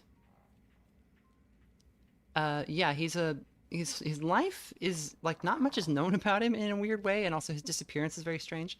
But if you watch that movie, Benicio del Toro's performance in it is very funny because... where's Benicio del Toro from? He's Puerto Rican. Okay. So the way that Dr. Gonzo spoke was like this really bombastic, weird way where it sounded like even though he was a Mexican guy, he was affecting a Mexican accent. Yeah, the Samoan lawyer. Yeah, he kept calling him Samoan for some reason. But yeah, so I think Dr. Gonza is affecting a Mexican accent in a way that is meant to seem a little off because that's how Del Toro's performance of Dr. Gonzo was. Atop the pile sits a child's drawing of a two-headed horse and a crumpled note with a few scrawled phone numbers. The doctor's twitching, though watchful eye inspects you as you scan his mess. Nod at the drawing. What's the story there? Not my kid, before you get ideas. I locked on my own plumbing at 12. Polarized and triple-tide vast deference. No one's trapping Gonza. He was 12 years old when he gave himself a vasectomy. Some junkie spawn handed that abomination to me after I treated his mom. Zero talent. A two-headed horse labeled Mr. Gonzalo, nice man. I think it's sweet. No, it's manipulative. A mom probably wrote that and shoved it into her kid's hands, trying to guilt-trip me into free drugs or a paycheck. It's the loose syringes. They're decorative. You want to collect envelopes or something? That's how the board gets you. Open a government threat and it becomes a conversation. Keep those things sealed, and then you have their fear. Bottled.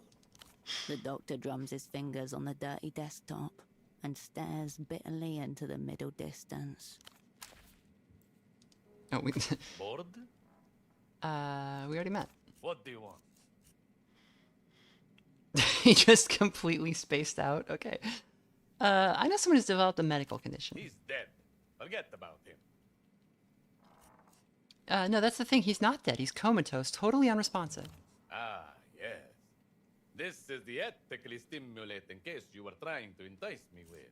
What makes it ethically stimulating? What? A functioning human organism with neither consciousness nor the capacity to file a malpractice lawsuit? Fuck me. What not to love? I don't think it's Measurehead's actor. That would be really funny if it was.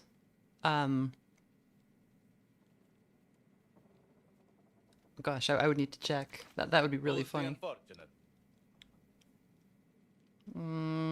A colleague. Let me tell you something about colleagues, sister. By and large, the most vile species of sniveling, rule-following, authority-sucking vermin ever to stain this earth. Second, perhaps only to medical board inspectors. You don't have conclusive proof he was not like that, at any rate. You want my advice? Roll him up, toss him out in some hazardous waste bags before he starts smelling. I haven't even explained the situation to you.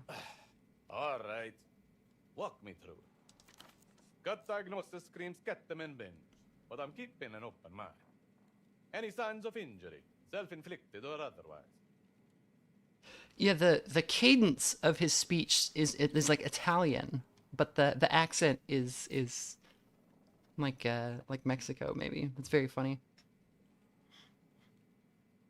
He also reminds me a little bit.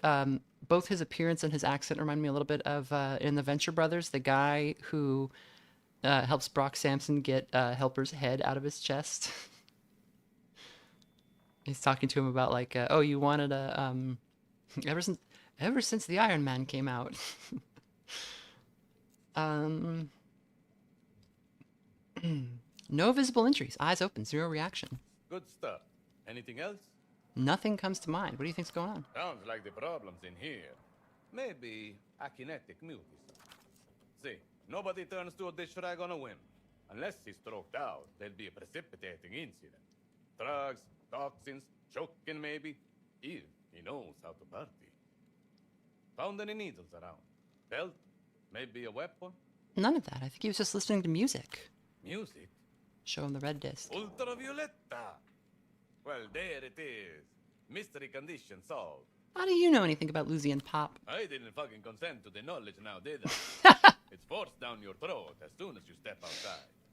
That's me on Blue Sky learning about British politics. Like, I don't ever want to learn about British politics, but it's just, I cannot escape from it. Everything I know about the fucking Keir Starmer I've learned against my will. I don't see what this has to do with my colleague's condition. This is a clear-cut case of LAS, libidinal atrophy shutdown syndrome. Affects terminal virgins, unlaid husbands, and men exposed to overly uterine music. Tea drinkers too. This is not the first time he's been called a terminal virgin. This checks out. Pseudopod didn't look like he'd be popular with anyone. A lead, at last. I'm afraid it gets worse, Doctor. He was hooked on sex lines. Phone sex? Oh, this is less, all right. But as bad the case as I've ever encountered. Men are built to pursue, conquer, reproduce. Ergo, per annum, a quota of fucking must occur. His body is given up from neglect. Seen it 1,000 times. Okay, so he's chronically fuckless. What can we do about it? The doctor opens a drawer and slides towards you a baggie with a small medical stamp inside. What is this? Anti-last treatment. It'll wake up whatever's left in him to wake up. And if that doesn't work, end of the road, sister. Cut him loose. Hold on, what's in this? This is a proprietary formulation, soon to be patented. That's as much as I can tell you. Have you tested it at least? I'm on it right now. It's Viagra. Home recipe, mama. I can out-erect any man, anywhere, anytime, dead or not. So, this might actually work because if I remember right, so Viagra works by increasing blood flow, and I think it's a vasodilator. And I think I remember a case where it was like it helped somebody with a stroke or something. Put it this way. I'd have to look it up. Will it help? No. Will it make his condition any worse? Also, probably not. You can't get all that from liking Ultravioletta. No man likes Ultravioletta. Yeah, new favorite character, for sure. Despair. He's so far down the hole, he probably doesn't even know what happened to him.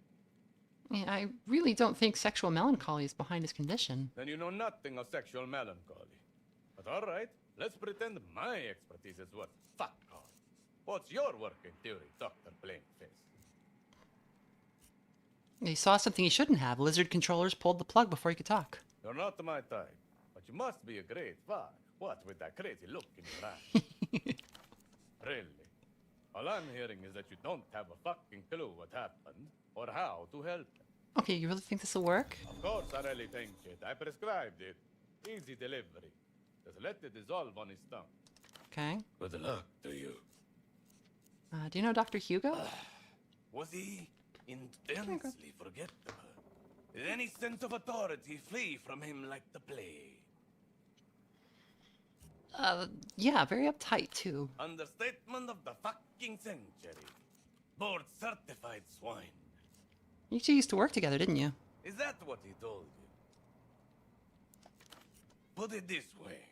There was a project in which I believed us to be colleagues. Grab's here. While, in fact, he was sawing the floor out from under my feet the whole time. You know, you're referring to the dream study? Yes, my visionary research program that he leached off of me. And with the backing of the astronomical grant from those MTER fuckers too. I knew they were going to screw us, but I went along with it anyway. She's like very slowly inching toward the keyboard and I have to like hold her back.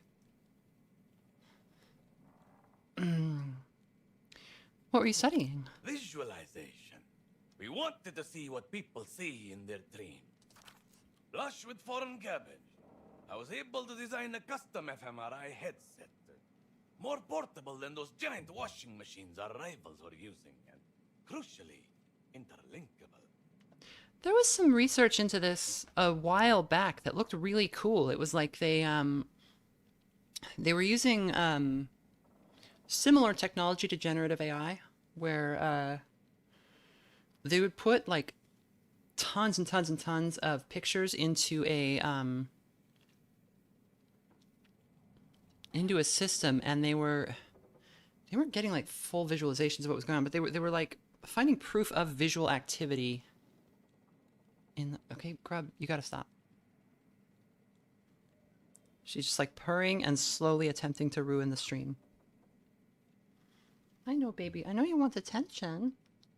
And you're a good kitty, and I love you, and you can loaf, and you're a good loaf. I'd have to pull it up again. But yeah, that was like 10 years ago, and I remember that was like, they're like, oh, one day we're gonna be able to see what people can see in their dreams with this, and I don't know what happened. And it was just like, it seemed so incredible, and then it just, you never heard anything else. Interlinkable between headsets? You just plug the subjects in, load them up with modafinil, and boom! Dr. Gonza's subconscious picture show. Modafinil is...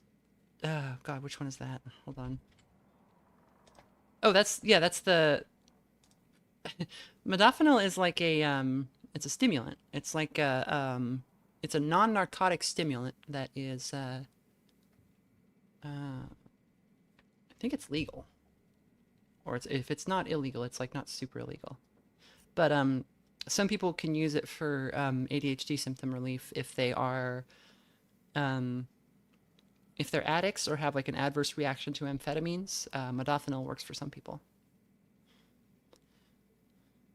Glad someone's willing to push science somewhere interesting. Most of the cowards are content with fisting guinea pigs or detoxifying leaf matter. The real juice is in intoxicating the population and seeing how long they survive. Strider Gift says, mind reading tech, it already exists. I think it was like it was like trying to look at the activity in like the brain's visual centers and like trying to work backwards toward like what the brain thought it was seeing from there. But I would have to look this up. It seemed like really interesting and super futuristic, and it was one of those things where like every news article that reports on it does so wildly irresponsibly and talks about it in like terms of like impossible sci-fi stuff. Like it's one of those things where it's like really hard to find interesting, or like anytime you see like a science or like medicine story in the news, it is almost always like you can almost always just totally discount it. But I go along with it if you need to be screwed over. Clearly, you don't know the first thing about human biology. How was I going to give birth to my baby without first getting fucked a couple of times? Yeah, but your baby got taken away. I got to see the subconscious picture show. Who else gets to say that? How did it all end? Abruptly, and in betrayal. I got a call from Abbe one morning. There's someone in the office for you. So I come in, trustingly, like a slaughterhouse animal. And there they are. The board. Bored. They even had the audacity to box up my belongings with their fucking claws before I arrived. Next thing I know, they're boxing me up too. I've been boxed up too. Not recommended. Makes you painfully aware of the orifices you didn't know you had, doesn't it? That's why Nabe had been plotting it for ages, clearly. Having nearly missed the fucking boat once, he wanted to seize control of the study for his own purposes. Why do you dislike it? Hate is a better word for it. My theory is that dullness he exudes is the result of a fungus of some kind. A parasitic brain mold playing at the motor cortex, like a child with a joystick.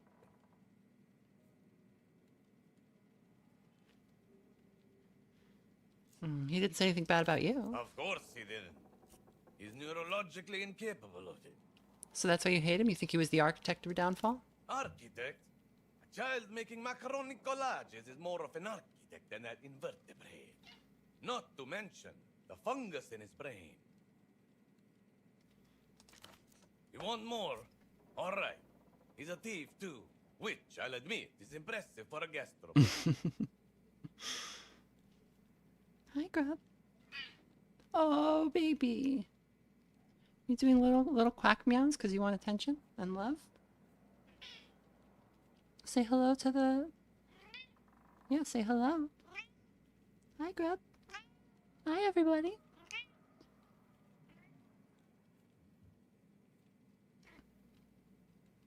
She's insisting on love. And she's purring so much and getting fur all over my dress. It's great. Why did I buy a white cat? I guess I adopted her. I didn't buy her, but still. Yeah, she talks all the time. She's really interested in what I'm doing anytime I'm doing anything, especially if it's something new. She's like, "What's going on over here?"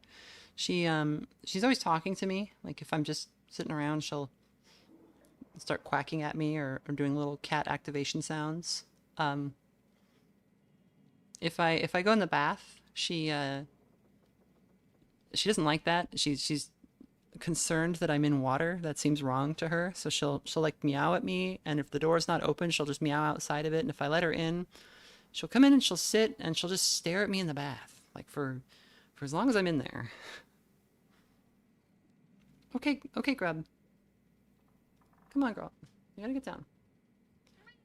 Yeah, I know. Go on. Good girl.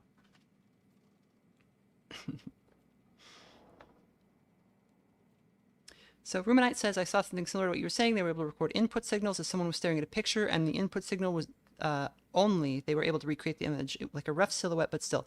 Yes, and I think that technology was they were some kind of a study where they were looking into applying that to dreams, because even if you're not actually seeing things, I guess when you're dreaming, your brain acts like you're seeing things. Strider Gift says, quick check shows dream reading is still being researched. Just be specific, the latest stuff is from around 23, ATR Computational Neuroscience Labs, Kyoto. One thing, it's so much easier to trust research coming out of, like, especially Japan, but like a lot of, or like Europe, because, God, so much of it in, like everything in the United States now is a flip. Like, you know, some tech companies like, oh, we have like, God, what was the lady who went to prison for the, like the weird, like blood analysis thing that was fake? God, what was that? Fake blood analysis company scandal. Theranos. Yeah, so like everything is Theranos, where it's like finance bros spin up a company and say that it's got some revolutionary new technology, and they just lie and get a bunch of investments, and then they just bounce. It's like every single one of these is a rug pull. The AI circular economy, yeah. It was the Austrian economics meme that I'm always posting. Steel manhole cover, sell to junkyard, buy drugs, wait for replacement.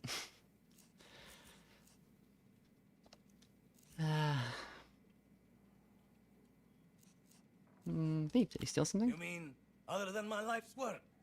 Yes, certain irreplaceable personal effects. I can picture him, polishing my equipment in his sterile little office, running his sanitized virgin fingers over surfaces that remember my touch. It sickens me. What kind of medical equipment did he steal? A research-grade apparatus, used for advanced diagnostics. Very sophisticated, finely calibrated, for thousands of souls.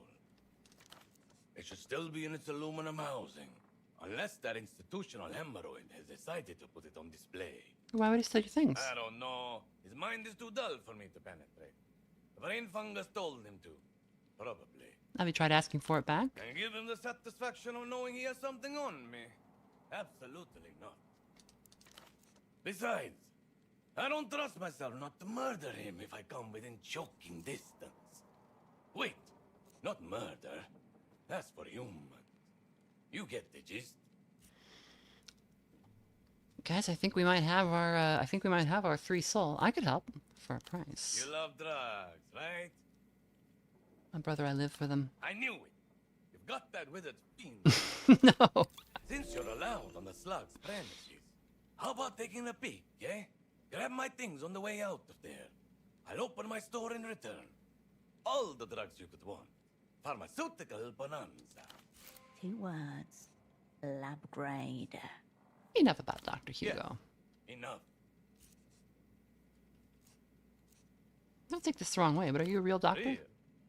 Listen, sister. I've been a doctor since I was 12 years old.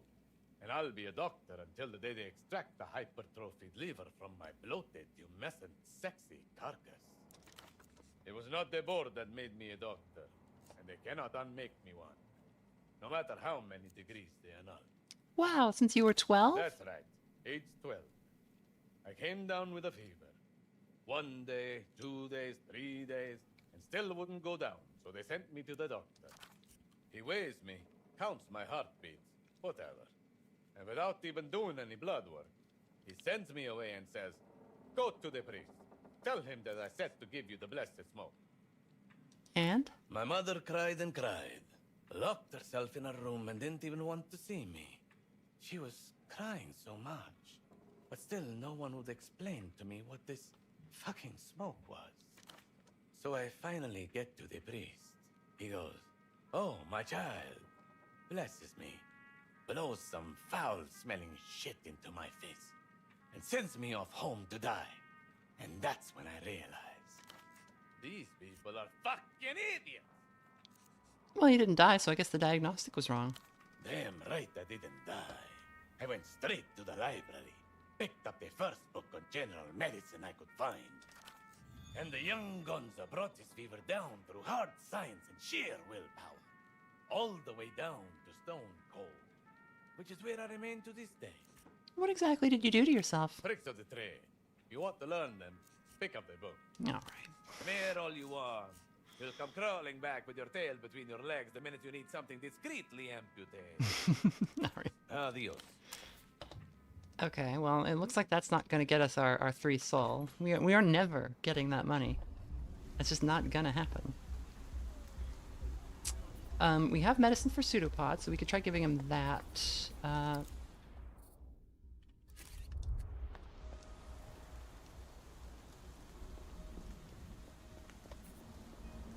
I think we could stop by the bar and try to fix the TV again.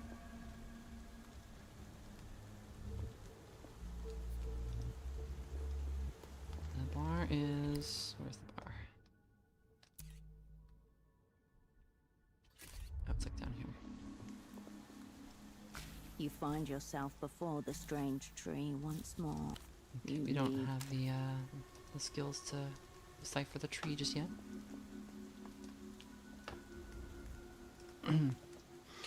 Yeah, fatigue, anxiety, and delirium. Our Hershel has some kind of a dissociative disorder. You begin the game in the midst of an episode. It doesn't seem too bad, but she does have little, I guess, like psychotic breaks. And like a tendency to, how do you call it? Like,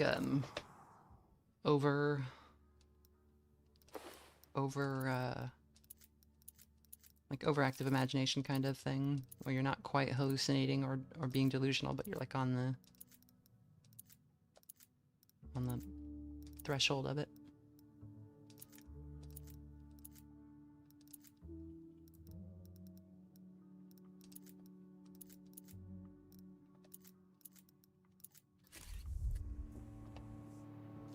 It's still almost impossible to make out the action on screen. Space Ring Axolotl says, is there a pawn shop equivalent you could sell something at? So in the demo, there was a monkey that had like a little store, and you could trade things to him. I don't think he was giving us money. I think we were just trading objects for objects, but that monkey building is inaccessible. So I think it opens later, or... It's getting worse. I don't know. I really need to just give up on it and buy a new one. No, we gotta do it again. Yes. Electrons deflected by magnetic interference. The shadow mask has been corrupted. Without an instrument of magnetic banishment, you are near powerless to exorcise the demons of distortion from the fog mirror's television. No need to throw this thing out. It just needs to be degaussed, like the pigeons in jazz punk. Oh. In the meantime, you just move the speakers further away. The bartender stands on her toes and moves the speaker a few centimeters. Almost instantly, the purple blotch recedes. Well then. Good eye.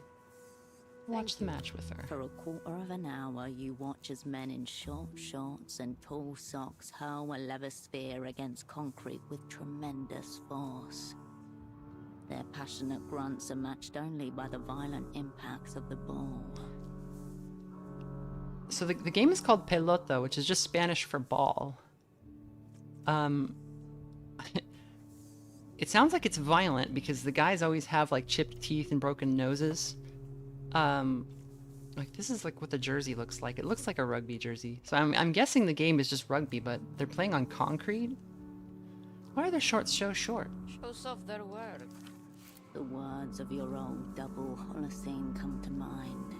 In the so-called developed world, the whole political and cultural economy of a place is revealed through its sporting rivalries. What's the deal with the brown team? Thought you said you were a regular once upon a time. My priorities lay elsewhere back then, primarily in getting pickled. That's Kisok PC. Everyone around here goes for them.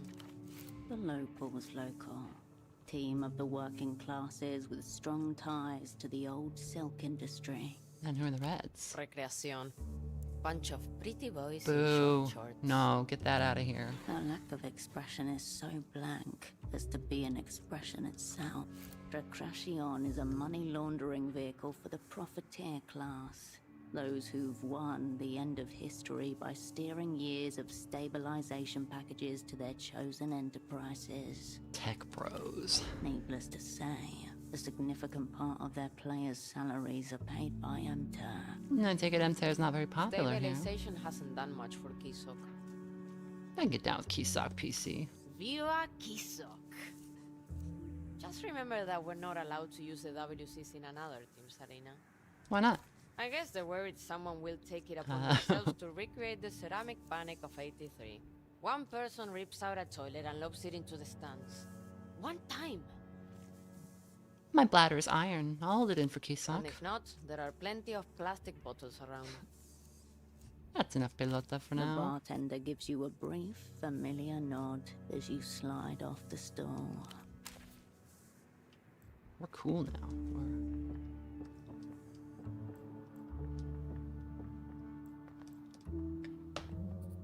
We understand like toilet violence.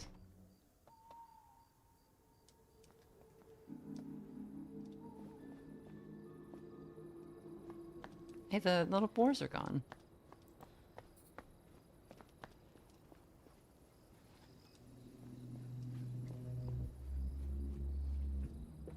What's this?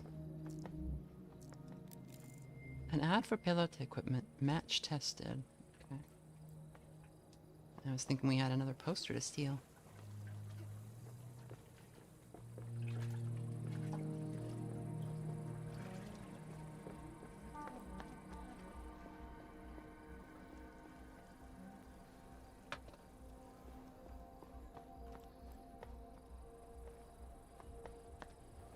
We can go give the medicine to our boy. Photo 24 is up here.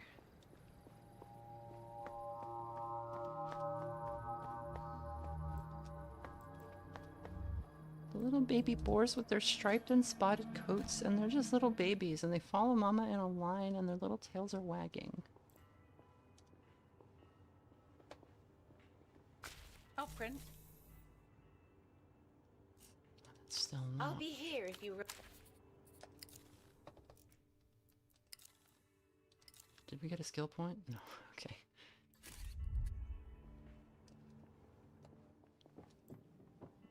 Let's check out our. You approach your double's bedside. His breathing does not change. Okay, that's a red check. We can't redo it.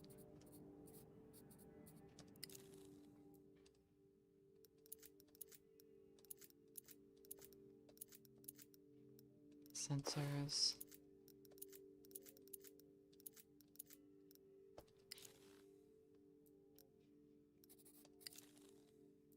We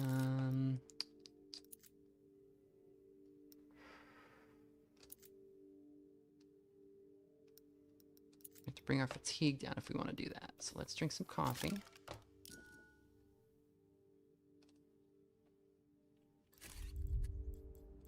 You approach your double's bedside. His breathing does not change.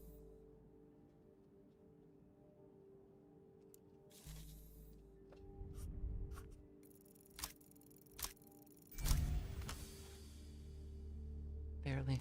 You slip the tab into his mouth. It feels dry, hot, and deeply wrong. Massage the medicine down his throat. The medication swims through his body, drawn with every breath, every beat of his heart, searching for the right pathways. There's something wrong. Nothing is happening. No movement, no reaction. Wait. Lungs exhale, hair grows. Nothing remarkable happens. Nothing at all? At all. The rhythm of Pseudopod's pulse dances like code against your fingers, speaking the truth. The rhythm of Pseudopod's pulse dances like code against your fingers, speaking the truth. Listen. Thump, thump, thump. A dead heart. Shine a light to his You eyes. take out your lighter, press the flint wheel to its familiar groove in your thumb. It strikes. First time. His pupils do not contract. Pseudopod! Nothing. Let go of him. A ripple of goosebumps across your back. In the absence of immediate danger, the fear crosses you only delicately. A whisper upon your neck. This is not an unconscious body. It is a breathing corpse.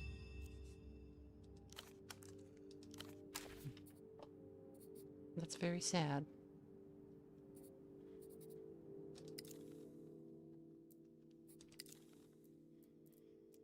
Okay, I don't think it costs to remove these. I think... Let me save to see if it does, because I don't want to... I think the reason I couldn't remove them is because they were locked, but I think they're not, like, I think that one's not locked anymore. But let's see. Yeah, okay, so now I can equip Landau Summer 81 and we can find out what happens to us that we have a bullet in our chest.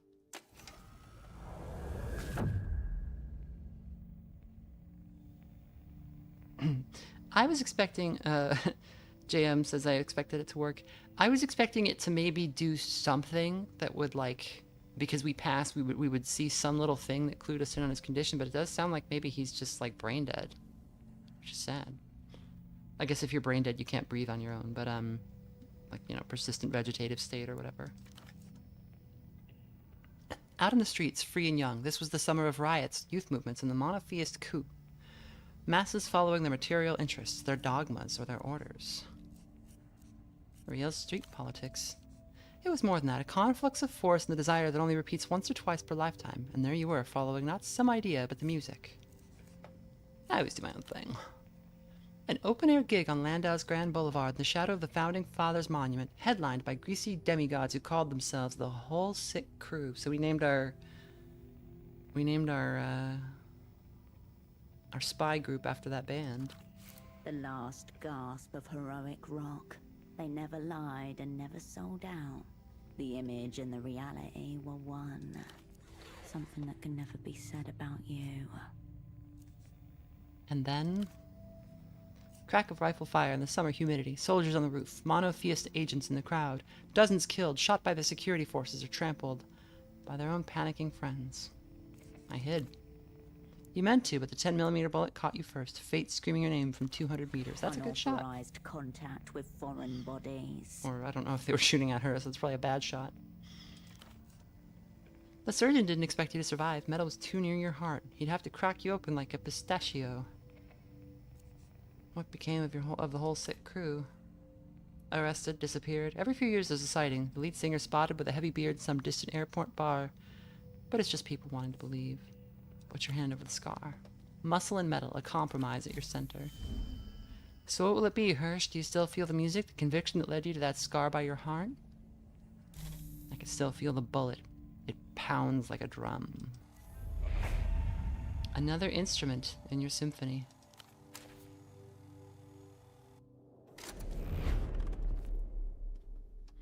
Alright, so what does this do? Increases our coordination and record skill potential. If we get shot, it will violate this this thought. Okay, okay.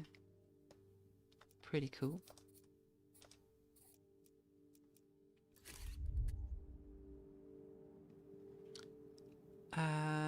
Twiznich says, just hopping in, is this game as good as Disco? Yeah, I would say I'm enjoying it about as much. The writing's a little bit different. It's still very good, but if you're just expecting, like, more Disco, it's a little different. But it's very good. I like the change in focus. I like the new characters. I like the more... It's got, like, less of a wacky tone. Like, there's wacky stuff and really funny characters, but Disco, if you step back and look at it, it's like a cartoon world a little bit with some of the characters. This is a little bit more toned down. So I think it won't score as many points on the, like, wow, every single conversation is hilarious, but there is a lot of humor here. Foreshadowing is a literary device in which... Okay, sensors is locked, so let's buff our sensors and see what happens.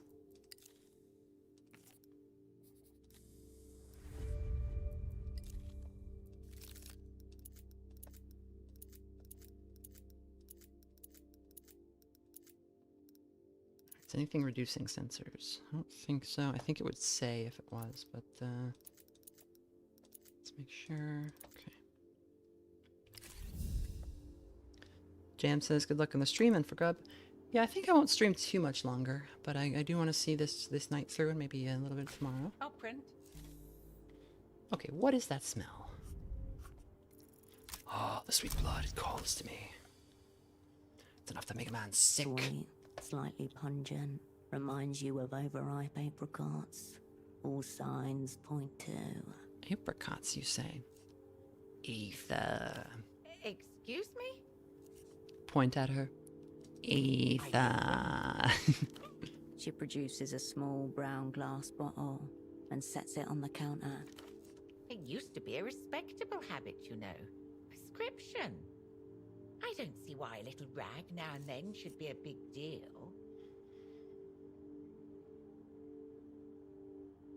I'm confiscating this for the working class. I'm confiscating this to help take the edge off my own relentless grind. I'm confiscating this to spare you from your own degeneracy. Your reasons are all cool and personal. I just need to know what the smell was. All the same, it's terribly unprofessional. I should really quit. I'll be here if you require anything. All right, we caught her. We're cool. We're a cool spy. We're cool with the teens. We're cool with Constance's drug addiction. Can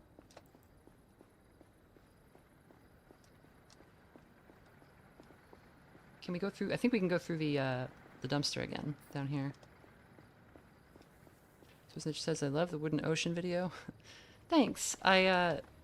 Wooden Ocean's really special. The I believe I posted it on the channel, but the Ken Foreman sent me. Oh no, I haven't posted it yet. Okay, Ken Foreman sent me a bunch of signed art that I need to post. They've got new portraits in the game and stuff. It's so cool, like seeing. Not to like pat myself on the back, but like I got a message from the developer a little bit after the video came out, and he was like, sales are through the roof. People are talking about the game. Like he was like basically working in he was like toiling in obscurity for like 10 years, and he had said to his fiance that he was like getting ready to give up on it, and then this video comes out of nowhere, and he said like, now she believes that I'm a real game developer, not just some crazy white boy. I thought that was pretty funny. The container is still overfull of rubbish. Okay, blueprints is what we need now. Container. Can we raise our blueprints? I think we can. And blueprints +1. And is anything lowering them?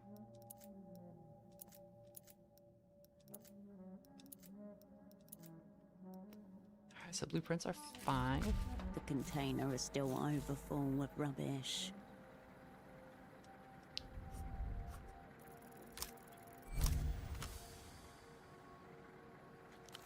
The archives demand bravery and diligence. The mass before you is divided into 3 distinct strata. A thorough analysis will require you to explore each. Sammy just got out of a holding cell? Are you okay? Are the police looking for you? Did you escape lawfully? Your choice. Let's skim the topmost strata. And Twiznitch says, it's awesome to hear. It's funny how the universe works. Sky Crimson says, do you pat yourself, please? Maskfield says, that's so sweet. It is sweet. I'm so happy for them. I'm really glad that that Ken's art is getting recognition, and that the game is getting recognition. Because I mean, that's not only does it, like a video game, any video game represents so much labor, like just I work on Cataclysm: The Last Generation, and I was working on a game before that never released and probably never will, but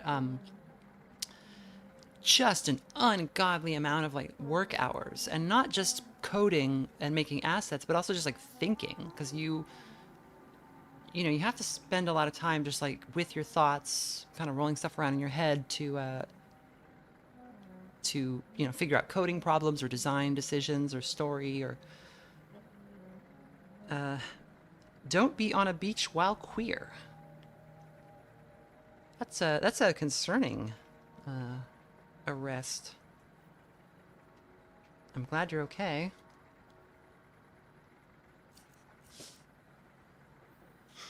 But I think I got as lucky as they did, like with my channel. Just the I made like a Cataclysm, like how do you play video during the pandemic, because I didn't have anything to do, and then that got like 20,000 views in a couple of weeks, and I was like, okay, maybe I can, like, people are looking at this channel, maybe I'll make like a video game review or something. And I reviewed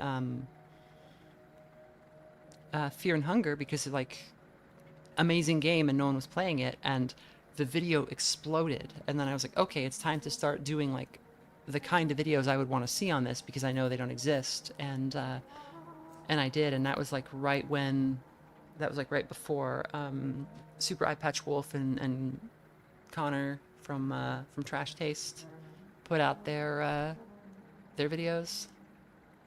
And man, it went wild. So yeah, and like that, you know, now I have 2 videos with 5 million views. If I make another big video like that, it gets at least like 200,000. So I'm very lucky. Nothing of note yet. False teeth, a broken bottle. Oh, there's some soul if you want it.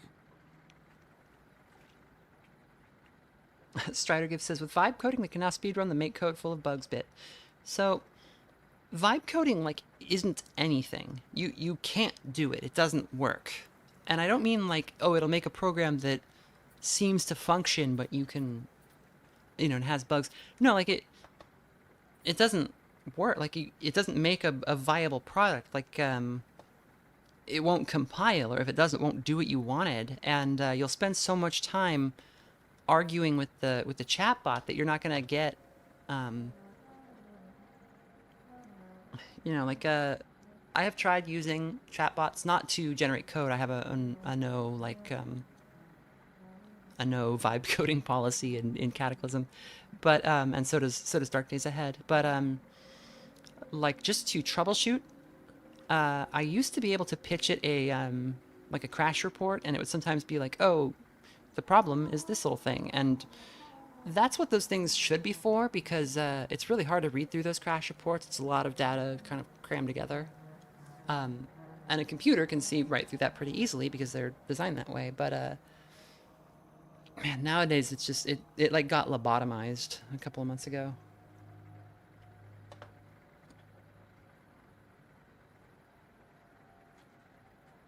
Twisnish says, at this point there's no new ideas in art, but rather different interpretations, ways to present an idea. And I think Wooden Ocean presents a Matrix-esque world in a way I've never seen before. Yeah, and like there's so much like so in Wooden Ocean, it's the world is like a virtual world that is based on like a really bland fantasy novel that happened to be the last book ever written by humanity, which is a very funny detail. But Wooden Ocean was the name of the developer's like his original RPG Maker project, where he was like trying to make like, oh, make an RPG, it'll be so cool. And it was like this just very generic fantasy thing. And so he built a lot of the stuff in the game we now know out of these old ideas and assets from the game he had been working on. So it's like a meta commentary on his own work that was never released. It's so interesting. It's so cool. Sammy says, we're all visibly trans, so a cop tried to arrest me and my girlfriend. I'm now smoking mad green. Ugh. That sucks. I'm sorry. This is not a, that has got to be a frightening experience. Oh wait, we found some soul. You pluck a few coins from the fetid heap. A couple of them are covered in an unknown greasy substance. We have 32 soul. We can afford the lockpick. This is how you imagine the insides of an eyeball would feel. Focus your energy downward. Various slimy textures slide up your hand as you dip into the dregs. Your fingers graze something sharp. Paper, maybe. Sammy asks, have I watched Pluribus? No, I have not yet. Before you can grab it, it dissolves back into the warm muck, never to be glimpsed by human eyes again. Well, I think Twiznich, off topic on Hot Topic, says there's a whole lot of unexplored ideas and concepts, and yeah, but I mean, there's that idea that like there's nothing new under the sun. Like, you shouldn't worry about just trying to make something that's never been made before. You should just make something that's honest. You know, make something that you like. Explore the middle strata. You pick carefully through the warm middle strata until you bump against a papery wad. Expired coffee, greasy condiment residue, typewriter ink, chemically processed wood pulp. Open it and read what's inside. 2 for yes, 1 for no. The echo in the room. A gasp without breath. Chin up, gaze fixed on the radiant tomorrow.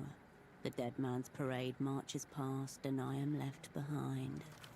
A scroll of red ink above the typed words. We thank you for your submission.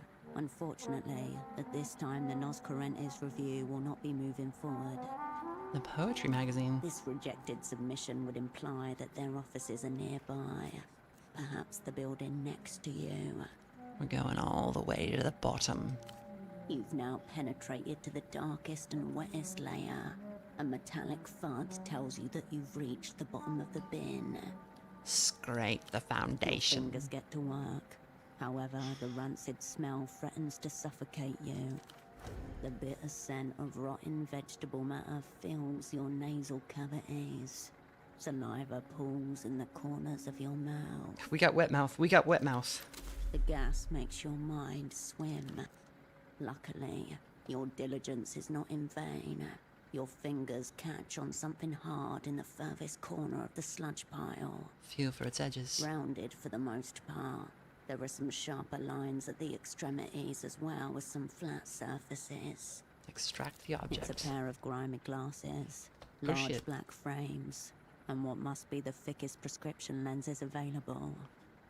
Oh wait, those glasses. The missing vendor. These are the glasses he was wearing in the photo Merlin showed you. I should let her know. How did these end up here? This neighborhood isn't residential. There's no foot traffic to speak of, meaning they were unlikely discarded here by accident. Leaving one possibility too serious to ignore. The poetry As if magazine you over needed there. any additional confirmation that you're in the right place. The Okay. rubbish container and all its spoils continue to rot through time.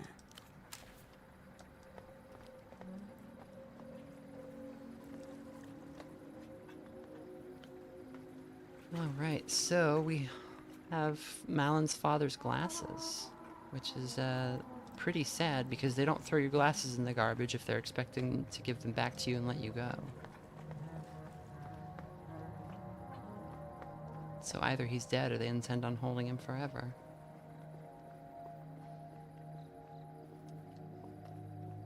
I was thinking there's certain niches that could use more entries, like something like Shenmue. It's not Yakuza or Yakuza adjacent. Yeah. Same with Racing Lagoon. Yeah, I'm always surprised there's not more Shenmue likes. Like, you can kind of say that, like, maybe what is the game with Francis York Morgan?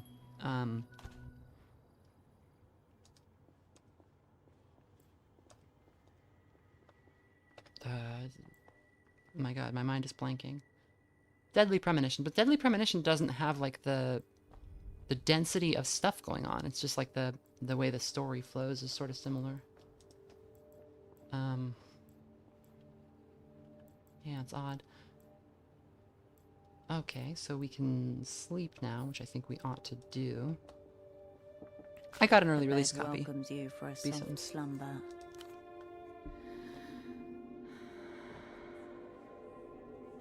The Cops. stillness of the room quietens your mind as you settle down. Cops stole my girlfriend's sandals and my license and only returned them after calling a lawyer. Hmm.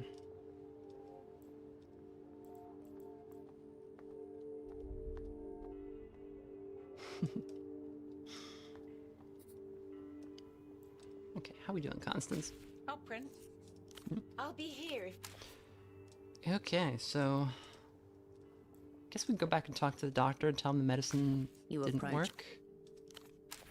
And then after that, I think we just gotta kind of get into the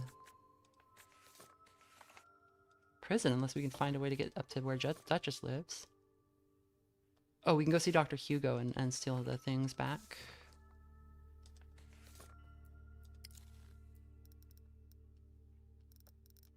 I gotta take off this outfit. I can't live like this anymore.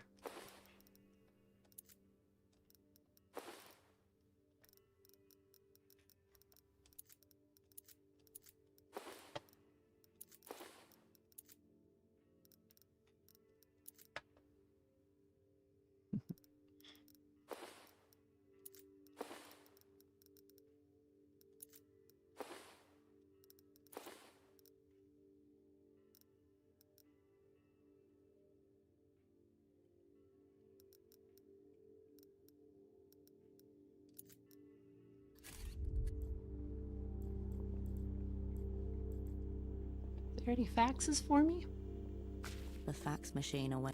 You turn away from the fax. Just the fax, ma'am.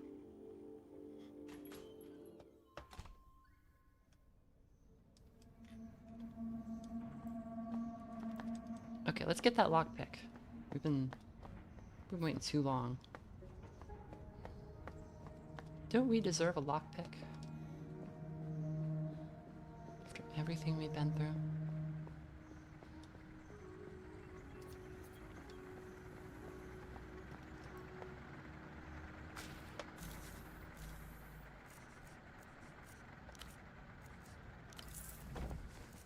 All right. Primitive accumulation. Your pockets are looking a bit empty. Everything feels a bit harder now. You've learned a valuable lesson in the developed world. The real crime is being poor. Steal from vending machines, raid more trash. We can... All right.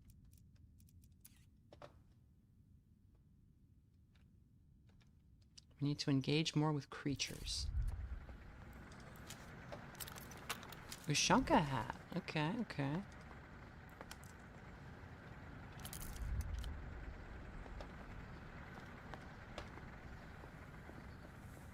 Yeah, fuck it. Hobo spy.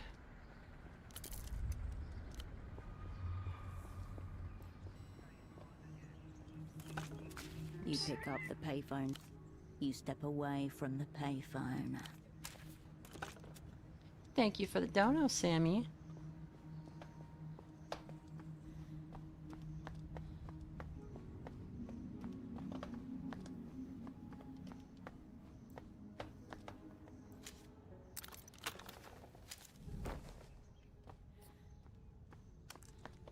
Oh, we can go where the monkey is. Small white flowers have opened up at the touch of a sunbeam. Tight buds unfurling. Pale, fragile things. A delicate fragrance rises from the bush. Jasmine. Every once in a while when you're walking around, you will pass a jasmine bush, like in the kind of spring and early summer. Especially in the evening, and it just hits you, and it's like so nice. You breathe in jasmine and cold Wow. air. Soft and thin as hope. You blink. An hour has passed. The sunbeam is passing too. Can Hershel achieve the heights of fashion that Harry could? Yeah, we've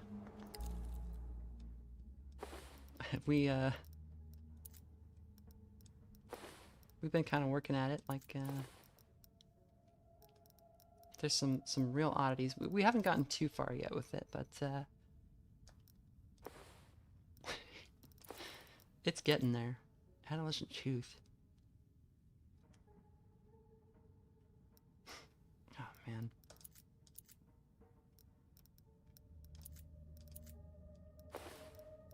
Let's put regular clothes back on.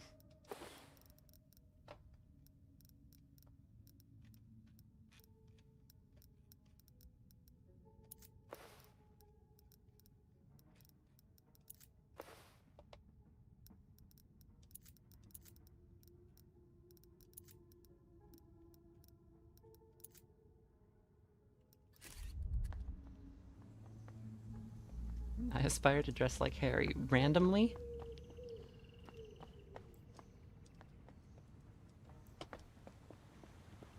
Okay, well, there's those teen girls, but we can't afford the, televised boxing's taken off in recent years. Your mangled brain would like you to know that there is a boxer called Contact Mike. Okay, can't go up there yet. Can go down here. Oh wait, there's a doctor over on... up around this way.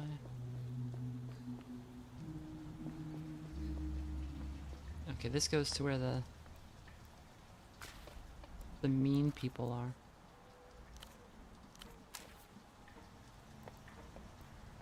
Yeah, here's the... Ultraviolet remains frozen. The sweet melody carries you away for a moment. The girl continues to step.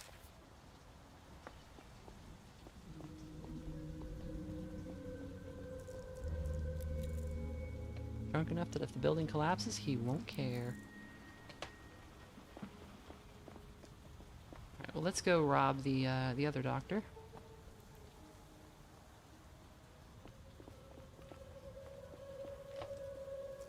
Hello. Soft glint of light on plastic. Carries a faint, sweet smell. Perhaps a statement by a yet-to-be-known artist.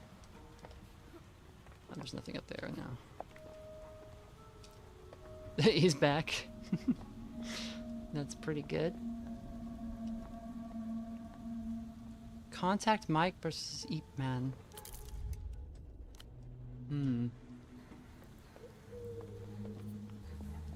I think Contact Mike could get through anything. I just think he's got perseverance, you know.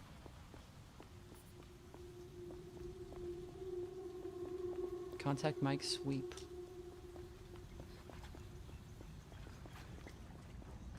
Oh, can we bug this guy now that we know? If I said I wanted you to touch me, where would you do it? Would it hurt? I met your superior, Metamoto. Metamoto? What about him? He says you owe him an apology. That seems to have got his attention. I owe him an apology? Have I got that right? What'd you do to him? I've saved our entire assignment. Wait, I don't owe you an explanation, nor do I owe him an apology. I must know. What was he like in his prime? If the legends are true, the man was an absolute force of nature. A debaser of national currencies, a scourge of public investments. Now Metamoto can't even hold his ground against a quart of Wisnia. And yet they expected him to face down the Lusian Empire? She was asking about Metamoto. No, I wouldn't want to. Wait. 3 of us. If you insist. Duchess is good. He seems very torn up about this Lolita Calista. Ah, yes. The sorrows of Metamoto. I'm supposed to care because he possesses such vast reservoirs of pure feeling. Well, I refuse. She sounds like quite the woman, very large. What are you on about? If you ask me, she's just a figment of his besozzled imagination.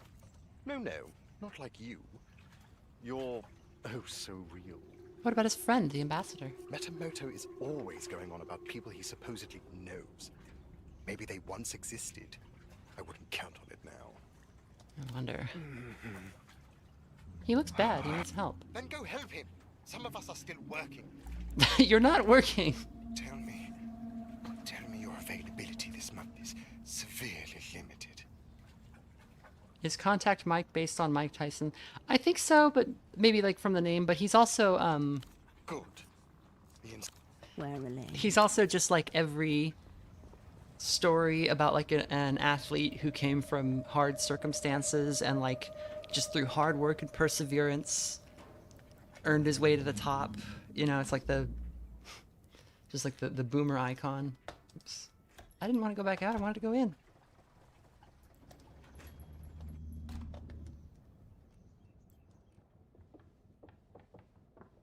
Hello, again.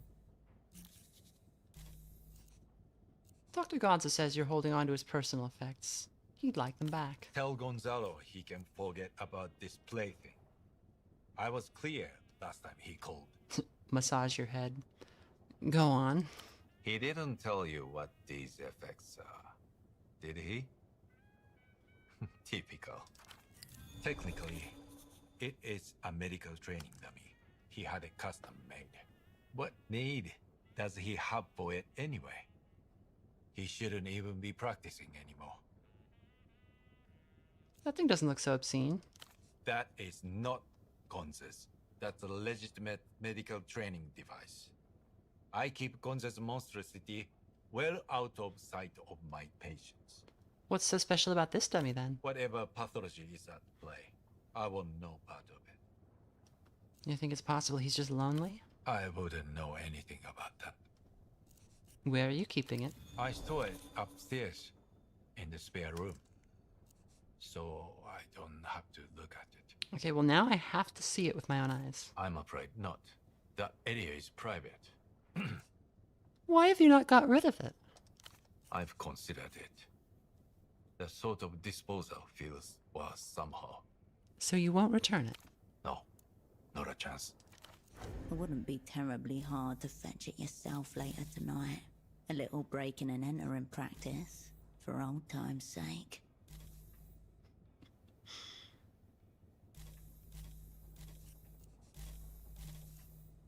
Got another medical question, Doc. Okay. Another question about my catatonic acquaintance. Yes?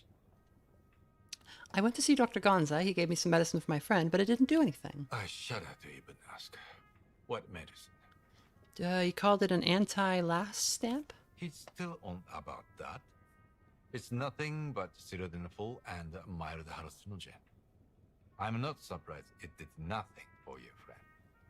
And you still won't even consider helping me out with this. Frankly, now that you've given him a completely unvetted medication, I'm even less likely to assist you. If something happens to him, my liability skyrockets. Right, back to Gonza then. He gives you a brief nod, and nothing else.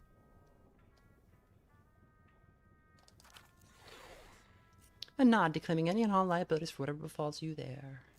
Everything that me sleep. Without a prescription. I suppose I could sell you some melatonin tablets. Deeper sleep. Oh, that will reduce our hazards while we're sleeping, I bet. Yes, of course.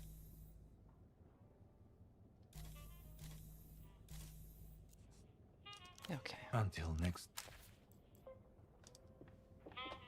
The one personal. So we could maybe break in the night. Especially now that we have those lockpicks. Oh, we're gonna pick so many locks. Speaking of, let's go open the garage door. Which is over here, I think. You return to the... You lift the around you. Scattered pairs of eyes. Come back at night. Okay. You turn away.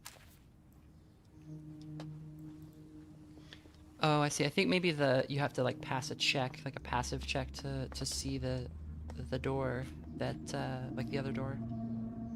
And we failed at this door. Or not to see it, but like to see a way to open it or something. We can go mess with the that truck, that cleaning truck up here. Wait, let's talk to our best friend. Loneliest of...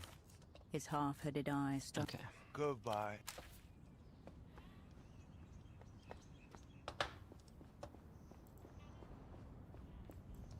We can tell Gonza that we The clinic's metal door is scabbed with rust and surrounded by graffiti. And open nights. Oh, it's nights only. Next animal who bleeds on this door gets sedated through the eye. Scrawled badly in horrific fonts. Fraud, butcher. Gonza owes me a tooth. Charged me for screaming. A vulgar drawing of a doctor seemingly fornicating with a leg. Warped frame, cheap steel, hinges rusted like old teeth. No reinforcement. You turn back. Nothing too surprising there.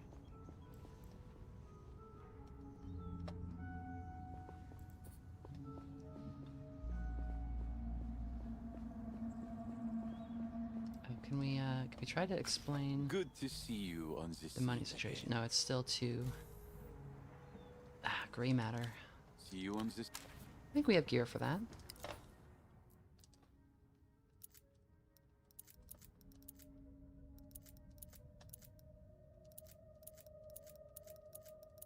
We do not. Okay. Oh yes. Can we mess with this truck now? I've balled too cleaning hard. tuk-tuk with its soap bubbles and secrets seems almost prestigious now. Okay, do we have doppelgang gear?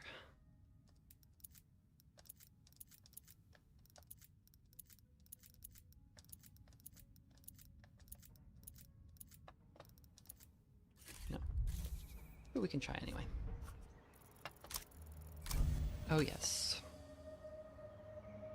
The old padlock, under stresses it could not possibly endure, shudders and pops open.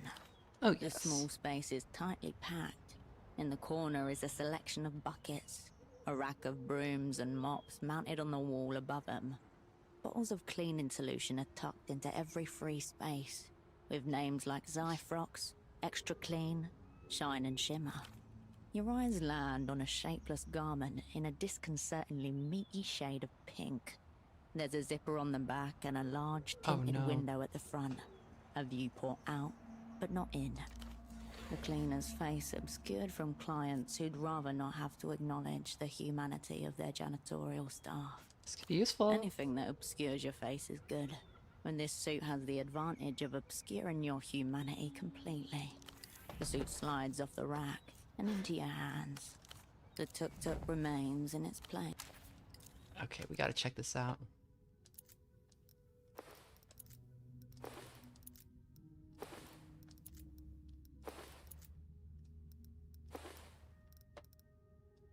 That's terrifying. Oh, this raises our gray matter. Okay. Semi-flexible armor made to insert the wearer from foul odors, toxic chemicals, and other assorted biohazards. I wonder if we can get past these hoodlums. No. Well.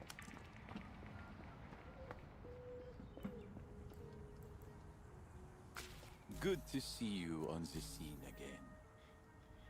again. We need at least 10. 2d6, that's not good odds. See you on the scene.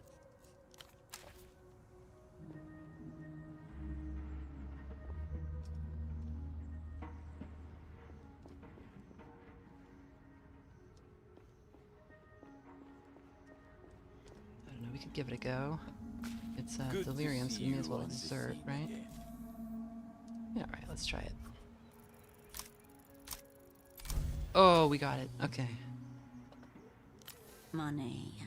Some say it is real, others say it is fake. But it definitely has an impact on the world at large and the individuals within. For this young man, the explanation should be as simple as possible.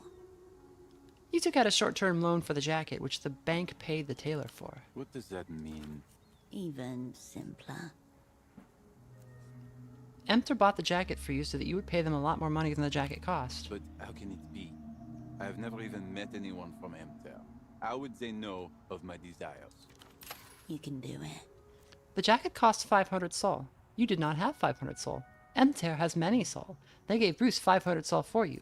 Now you must give Emter 5,000 sol. There is a moment of almost serene, silent reflection within his eyes before the stark reality washes over him. Oh no. So I'm in a lot of debt. That seems so. Is this what they call the invisible hand? I think I am feeling it around my neck. What should I do? Should I become an illusion brand ambassador? How am I going to face my father like this? He's a proud man, he wouldn't understand. Both the Lusians and Emter plot to keep people like you down. I now have no choice but to agree. In the scene they say that communism never worked. But I think the alternatives aren't working either. We've made a true believer of him. What are you gonna do? There must be somebody from Emter around here who could help me. Someone who could absolve me of my debt. Like a high priest of capital or a liquidity mage. Please, find them and help me. I promise I will make it worth your while. I think we know who to talk to. Mr. Matamoto guy comes to mind. Why is your dad gonna freak? He's old school, living in his delusions of past grandeur. Thinks he's got it all figured out with the money, the business. Very proud. Zero knowledge of the scene or what's fresh. Going to give me another one of his lectures. Very uncool. What's he do? He's the manager of the housing campaign. Or at least that's what he calls himself. In reality, he's just a janitor. I wonder if that would help us get into the housing campaign. Let's talk about something else. The scene's the scene. See you on this. Twiznitch says, I'd love to see you make a video on Space Funeral. The thing about Space Funeral, it's a great game. It's really a really cool thing and a good important moment in the sort of history of indie and RPG Maker games. But I don't. There's just not that much to say because it's almost all a shitpost with no meaning except for the ending. And the ending is that, well, I mean, if spoilers, I guess, but it just goes back to our conversation about there's nothing new under the sun, right?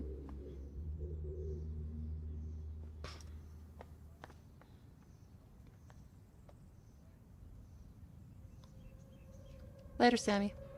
Good night.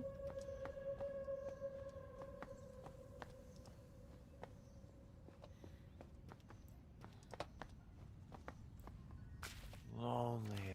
His half-hooded eyes struggle to locate yours. I need someone to absolve some debt. A forgiver. We are around. We linger. Whose debt needs abracadabra? Kurt, a local moron. We are all a moron local to somebody. Did your friend avail of the financial citizen? Our program for the disadvantaged allows them to increase purchasing power. I'm a big proponent. How will you make your money if they're unable to pay you back? Fair child, there is no such thing as money. It is a mere promissory note.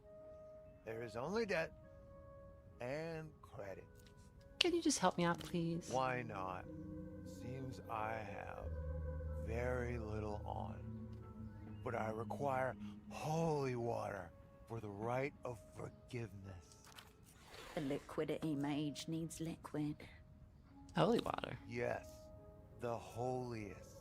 Where can I find this water? In well-stocked markets and machines. The name, Wisnia Schnapps. On tour. The on tour part is very important. Return with it. Goodbye. The machine is still sour. The piss smell. Okay, I don't think we have any. Lonely. His half-hooded eyes Said struggle to locate schnapps. yours. So let's Goodbye. we'll have to keep an eye out for them.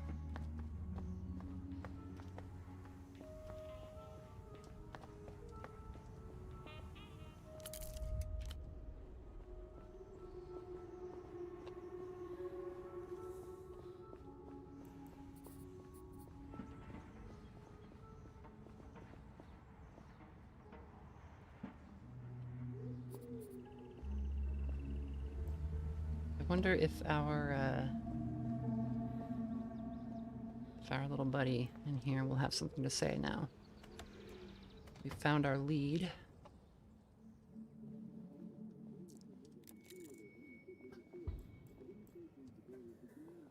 Stray spies still wandering around, looking for their forever home. Iana is the name. That's poetics. Keep your powder dry. Do we have poetics gear? Got the skirt.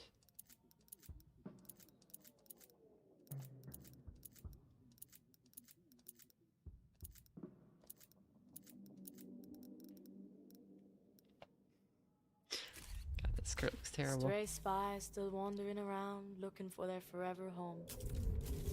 Yeah, that's Keep not your gonna powder happen. dry. Dossier, can we get new skills? No, we're close though.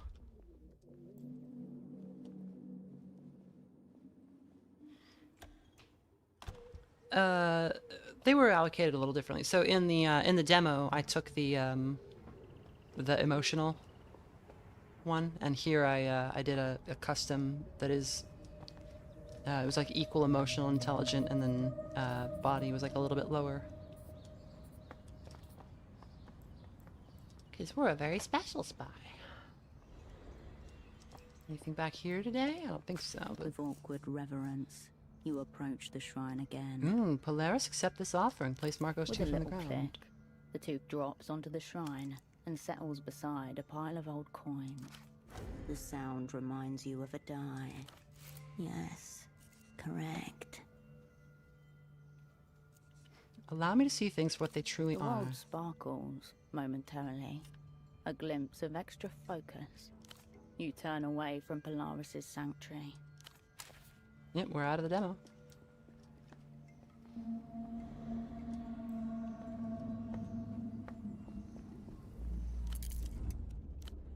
Okay, so we could just get ourselves arrested. That would be one way to move forward on that one. We do need to see Gonza.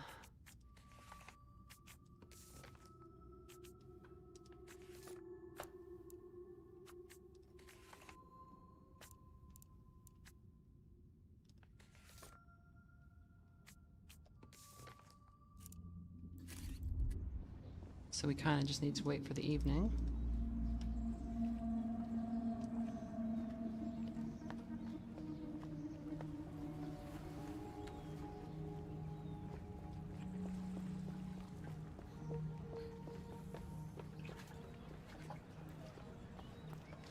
Welcome back, my good replay. Is it possible to reconstruct an Einzeltone? I think we had this conversation in the demo. Nothing is ever... I'm afraid not. The format is near obsolete. Einzeltone is the past, yet it contains the future. How exquisite. I mean, there must be some way of reconstructing the media on The them. vendor recoils, as if you just spat at his feet.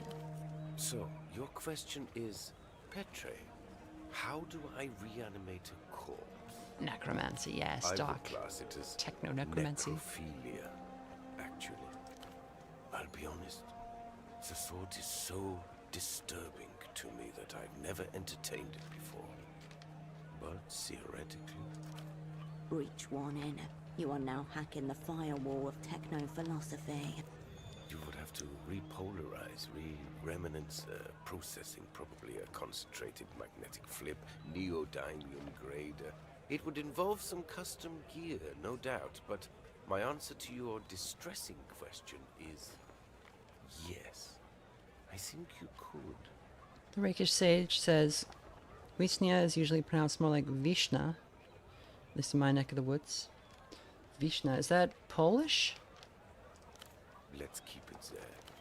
Don't ask me about this again. I feel unclean. I talked to the boatman about my I colleague. thought I asked you to kindly shut the fuck up. Clearly, Oh no. if I have to hear any more about your communist friend, the Weeping Eye, or any of the other shady transactions you people are involved in, I'll slit my wrists with a Shadow Fellow disc and bleed out right here in front of these children. Is that clear? With the cartoons they watch, they probably love it. You make a valid point. I would probably have to choose a less visually appealing method.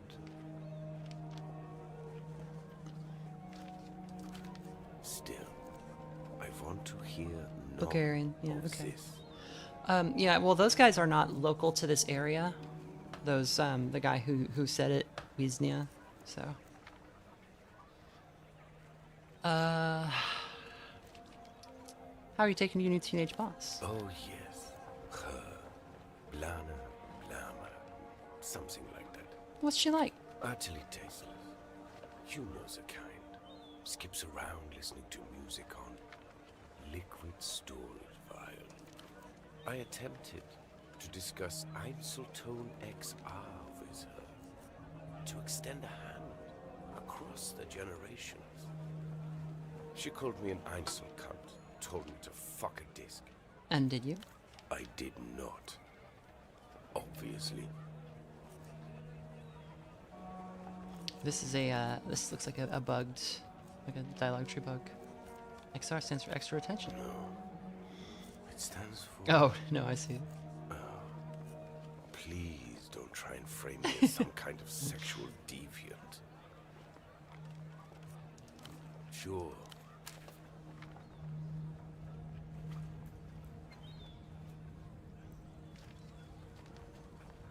Okay, well we can tell Malin that we,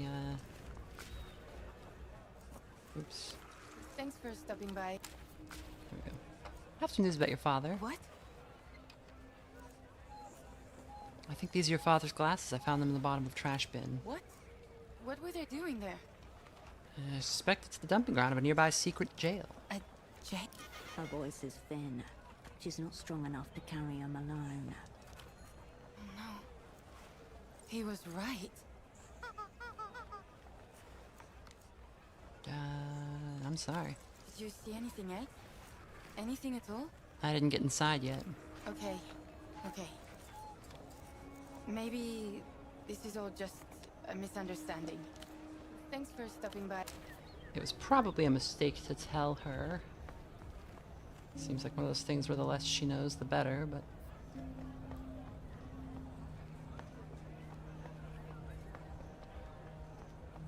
What else can we get up to before the evening?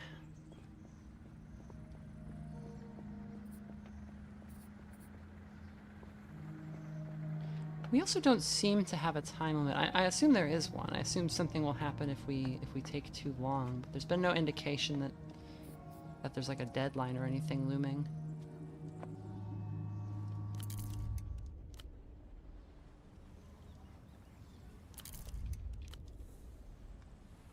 Trying to remember where any locks might be.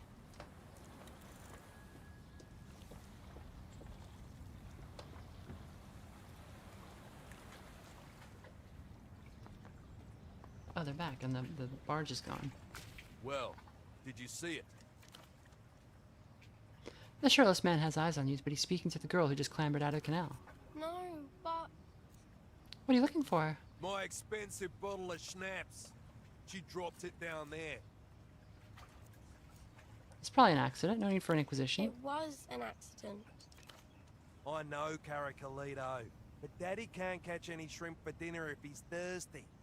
You dropped it, so you have to find it. Don't you agree? Arms crossed, brow furrowed, not a hint of paternal care. Why don't you, a grown man, go and get it? What are you, the Canal Carabinero? Whatever. Come on then, down you go.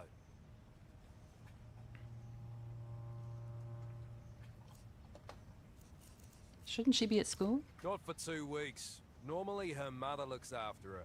But I've got some time off myself, so I'm doing it. We're spending quality time together. We were, until you dropped my bottle in the water. About your missing bottle. What about it? Nothing. Don't get my hopes up like that.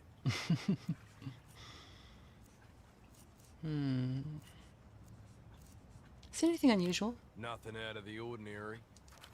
But Daddy, I told you, I saw a door in the water. Yeah. A secret jail would need a secret door.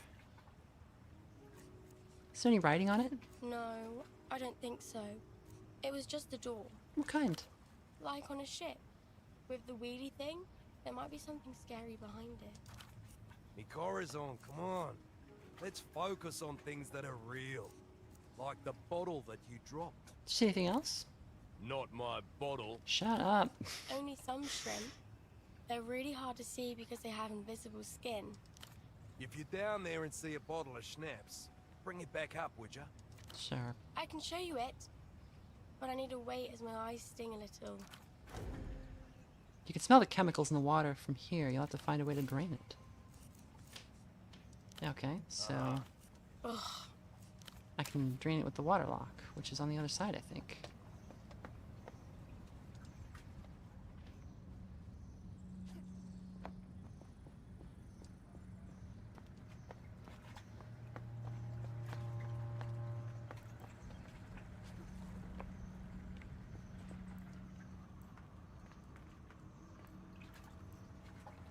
Going into Elon Musk's private jail.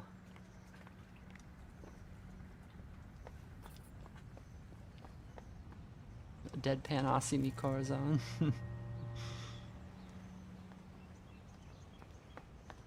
Alright, where's the switch for the water lock?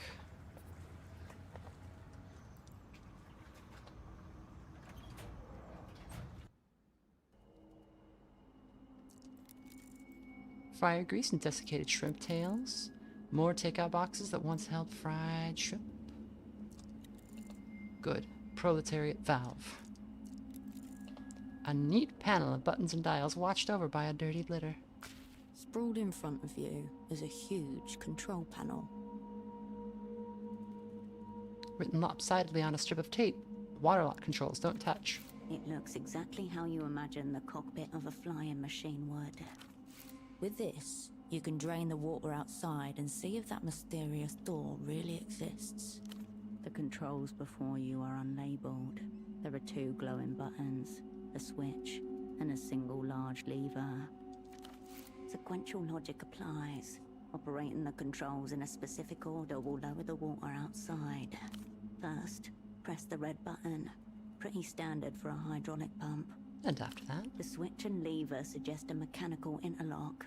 Hard to gauge which one comes first without trying. For now, the red button. Work out the rest after. A short, powerful hiss of water resounds in the surrounding plumbing. First step confirmed. Sluice cycle initiated. Next, either switch or lever. Let's flip the switch. The metal switch flips the on with a heavy, satisfying thunk. That's the sound of being technically correct. Next, the lever. Pull the lever. A hum of machinery runs through the walls. That woke it up. No warning lights, no worrisome noise. Keep going. Press the green button. Nothing appears to happen. No. Best guess, toggle for a humidity sensor, or pressure relief for a bypass pipe. Ignore it. It's irrelevant. Stare at the button's glowing shade of green. The color of affirmation, healing, for some, even hope. The button remains nestled in its place, oblivious to your thoughts. Now hold the red button. As you suspected, the button releases a stream of water somewhere when it is held down. The hiss turns into a trickle, and then stops entirely. The water won't drain unless it has somewhere to go.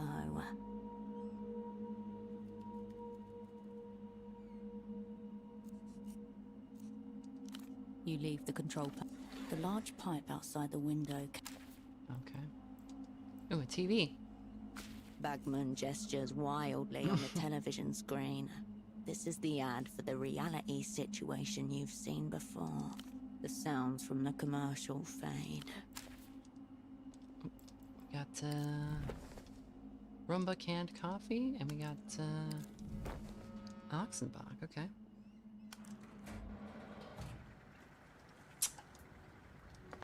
There was a pipe. What was the pipe out the window? Yeah, here it is. The pipe twists out from the concrete like the roots of a plumbing tree. So the panel inside controls this, and this controls the water level in the canal? It's a central part of the water lock mechanism. Somehow these tubes drain and pump it. -1 green button betrayal.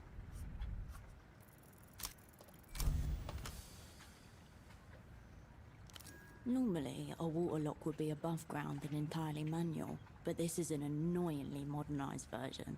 However, the principle remains the same. Scale of 1 to 10, I'd say we're 9 or 10, yeah.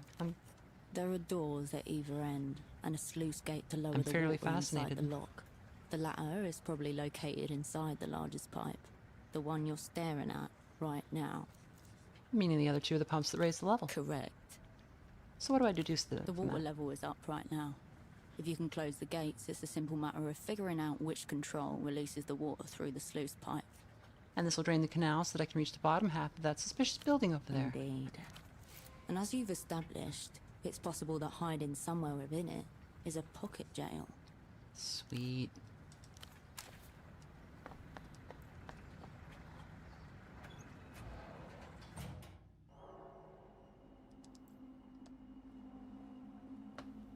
You return to find, in line with your observations, you close both locked doors and then release the water through the internal sluice gate.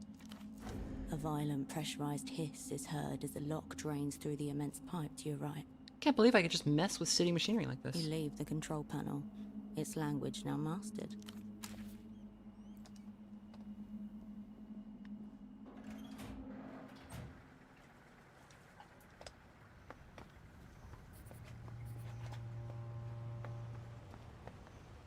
Hey.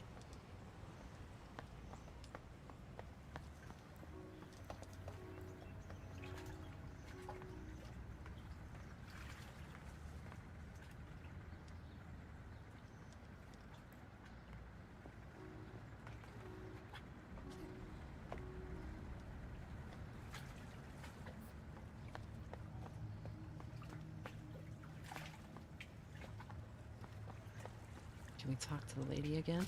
The intercom gleam. The intercom. Are you the same person I talked to before? You're quick to forget a nice voice, aren't you? This is the Nos Correntes review, right? Correct, that's us. I'm interested in submitting some poetry. Now keep your seams together. Play the poet persona to the hill. Poetry's easy. Make it short, make it vague, speak in rhyme. Okay, but first I gotta go check the bottom, because I bet that's the schnapps that we need. And I don't want that stupid guy to get it. I hate him.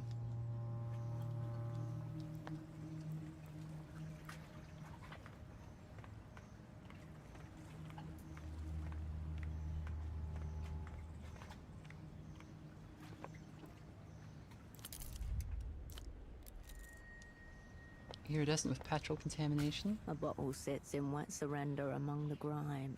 The label, damp but still holding strong, reads Vishnia Schnapps on tour. Okay, so it is intentional that the guy said it wrong, because the narrator says it right. Must be the expensive bottle of schnapps the young girl dropped into the water. What's on tour mean? It's 60% proof. Much stronger than a typical bottle of schnapps. The sour cherry flavor makes it go down easy.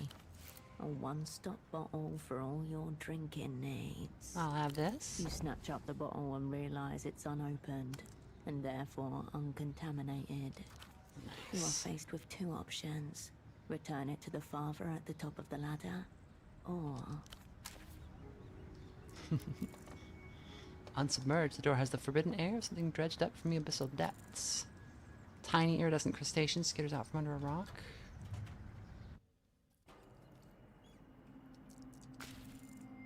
Your eyes struggle to adjust to the dim light provided by the recessed bulb above you. What comes very clear is a stench of rotten eggs, topped with a measure of days-old excretia.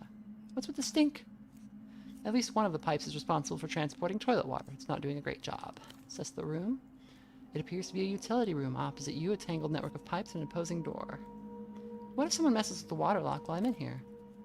Judging by the room's condition, the door behind you is mostly watertight. You'd be trapped here. But I can swim. You'd have to open a highly pressurized door and survive several cubic tons of water crashing right into you. Look at the pipes. It's a plumbing system. Some of the pipes appear newer, black and smooth as river stones. The others, copper-colored, are in a pitiful state and visibly leaking. The dark ones are galvanized steel, galvanized square steel. Threaded joints, auxiliary lines for overflow. A major upgrade. Technoflex should be the galvanized square steel voice. Judging by the lack of wear, recently, a few months maybe. A heavy-duty security door, composite alloy, military grade. A faint glow pulses from its keypad like a pale iris in the dark. A Vokban door, double-skin boron alloy, tungsten carbide backing, and 60mm core. High-end prison grade. What about MTER grade? Very likely, the Vokban series is manufactured primarily in Ibn Afar, one of the development world's extra-jury partners. The Heartless Man mentioned recent security upgrades. That'd be one of them. Oh, I can't wait to ruin that fancy thing. A forking road, then. Above, you'd have to blend in. Below, you'd bask in the shadows and hope trouble doesn't wait behind the door. Interesting. Okay, so we can... Oh, we got a cup. We got a cup. Out of the darkness emerges another wolf cup. Large, plastic, and glorious. The plastic wolf, in round spectacles, reads an ancient tome. A wizard's staff strapped to the back of his cloak. Splashed across the cup's side. Eager wolf. How did it get down here? Someone seems to have put this container away for safekeeping, and then forgotten about it. Eager wolf. He looks sort of bookish and reserved, actually.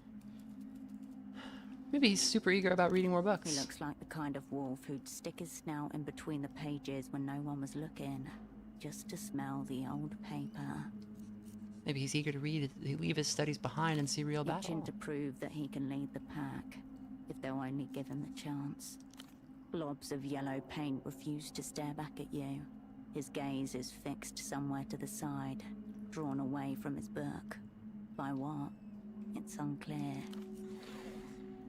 He carries himself with straight shoulders, a confident posture, but his thick glasses hide a furry face twisted with anxiety. Eager Wolf joins the crew. Another plastic wolf cup in your hand. As before, 1 out of 6 is stamped on the hard bottom. Yes, another for the 6 in collection. total to get your hands on. You're on your way to collecting a full set. Your fingertips itch with anticipated pleasure.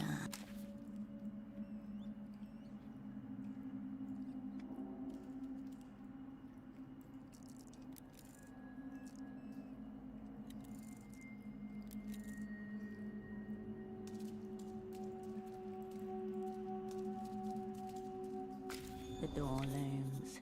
Its keypad glowers at you dubiously. Glossy metal finish. No hint of rust or weathering. Take a closer look at the lock. It's hard to see its full form without a light, but inside, there seem to be hundreds of small protuberances sprouting along a cylinder. There is only one security system that uses that setup, the Artver Pistorius Mark III, a legendary keypad and lock duo. Wow. The door does not react to your ore. Good news. This system was accidentally released with a big, honking security flaw. Shh, don't let it hear you. Don't worry.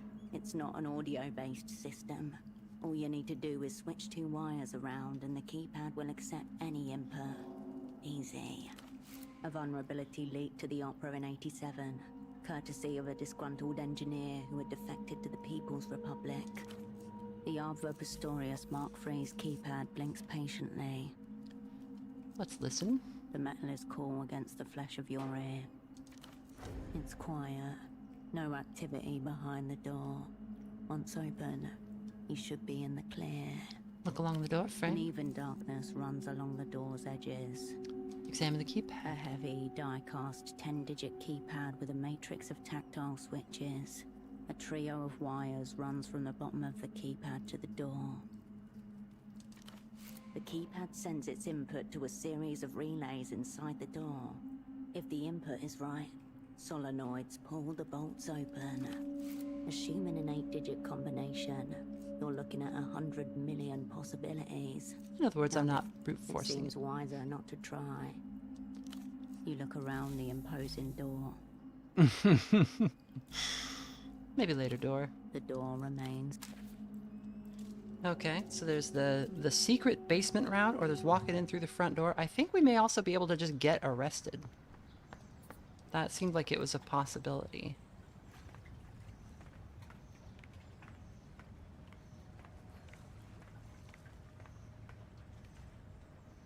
I'm gonna tell this guy that I'm stealing his schnapps. Can we just go home now? I said we were going shrimping, and damn it, Caracalito, we are going to catch some shrimp. There's a secret jail in this building. You should probably get out of here. Nice try, but we're not moving. We got to this fishing spot first. It's ours. Do I look like I'm here to do some fishing? You're not wearing anything that would give you an advantage, which means you're either just that good, or you're an amateur. This is useless. The man has only one thing on his mind. For all you know, he could be working for them. Try to think before you give yourself away to everyone. Don't step on the shrimp. They make your shoes smell. Okay, you people should not be eating anything that comes out of that water. It's not nice water.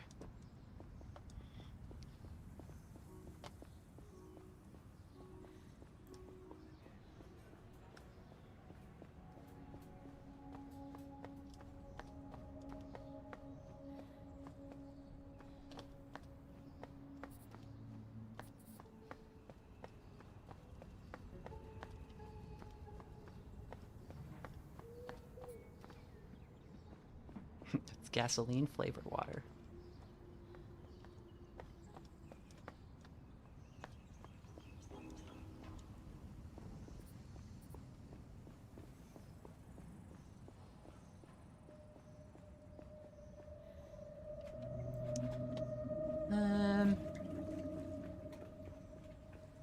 I'll go help out our buddy real fast. I think I might wrap the stream before we go into the prison. It's pretty late, and I think a third stream would be fine.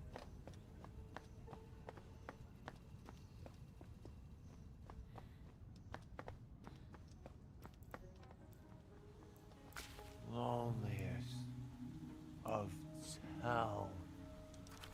His half-hooded eyes struggle to locate yours. I've got the on tour. Let's ritual. Ooh, wait. I can use it for 2 different things. No, I've got to... Very good. Let us commence. He takes the on tour from you with both hands and drinks it with surprising care. I hereby forgive thee and thee associate. May the cold breath of capital recede from your neck, and your balance sheets turn a purified white. Homoronbo says reminds me of a Reddit thread I was reading earlier where some guy tasted red goop from the bottom of his car. Was it motor oil or did it taste sweet, like maple syrup? Because if you are tasting maple syrup in car fluids, you should not swallow that. The veil is lifted. It was a real privilege to be behind the curtain, Oscar. Intriguing. The enemy reveals its advanced cognitive maneuvers. This black art was previously unknown to the operant bureau. The dark magic of personal finance works in mysterious ways. But it works. And the world applauds every time. I didn't know liberalism could work wonders such as this. Liberalism can do anything if you only just believe. Thanks, Oscar. I hope this weird spell works. It has already taken effect. He who was once lame can now walk. There's some alcohol. Can you tell me about Frederick and this train, please? Devious, but not unattractive. A decent bottle of beer. Yes, I think I'll take it. We've made a deal, strange woman. A deal sealed and done. He throws the alcohol back down his throat, eyes open wide, staring at the rain. Metamoto is back at the table. He thuds the ground with a fist. So, yes, the little reunion we had at Reno's, the one that's rendered me gravel bound. Fred was also in attendance. 3 capitalists walk into a pied-à-terre. Ominous start. There were a handful more high rankers present too. Renoites, movers and makers, political actors, and Metamoto and his jeune. The prize train was in circulation, being shown off to a trusted few. A moment's distraction, a stray placement. Fred saunters in from the kitchen, breathes and smiles, fails to scan the landing zone. Sits right on it. New loose end. Frederick accidentally broke an expensive model train during a party. He might feel bad about it. The crack, splintered plastic, a gunshot through the soul. Freddy knew instantly what he'd done. I also knew, but for the boys' sake, pretended not to notice. Did he do this kind of thing a lot? I, personally, have never before seen him disintegrate a model train. But it's not the first time he struck an own goal at a social gathering. Isn't that pretty bad for a negotiator? Fred has killer instinct, robust at the tape. But socially, the dial reads Dread 0. I hope Reno didn't see. He did not. Fortuitous. Fred would have been banished from the tower immediately. But he will notice if he hasn't already. What's so great about the train, anyway? It carries your heart away. The sheer craftsmanship of the model. Exquisite, if mysterious. Any thoughts on Terry Pratchett? Terry Pratchett, good. Everybody sits on the train The with Jeune them. stayed seated on the wreckage for almost 2 hours until things got elucid enough for him to make his play. I think Going Postal is my favorite Terry Pratchett book. He seized a moment of distraction, then, limping slightly, off he snuck to stash the body. The Truth and Making Money, which are also about the same character. They're also pretty good. That will be one of 1,000 pressures assailing the boy, but it will be a significant one. Bigger occasions have fallen through for less. You hate to see it in the professional game.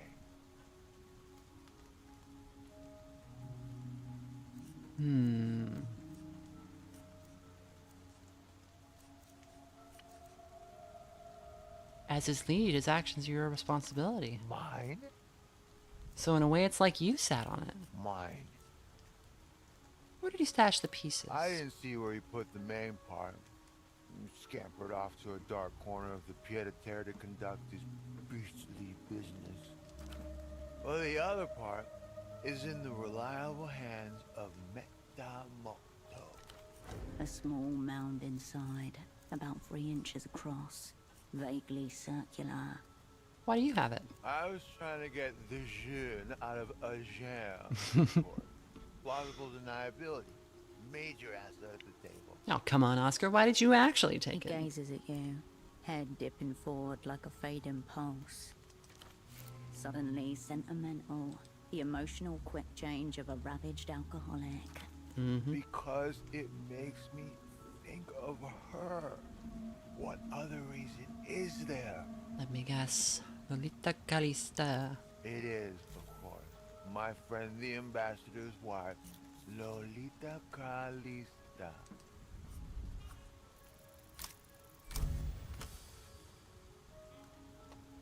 This man is no would-be passenger.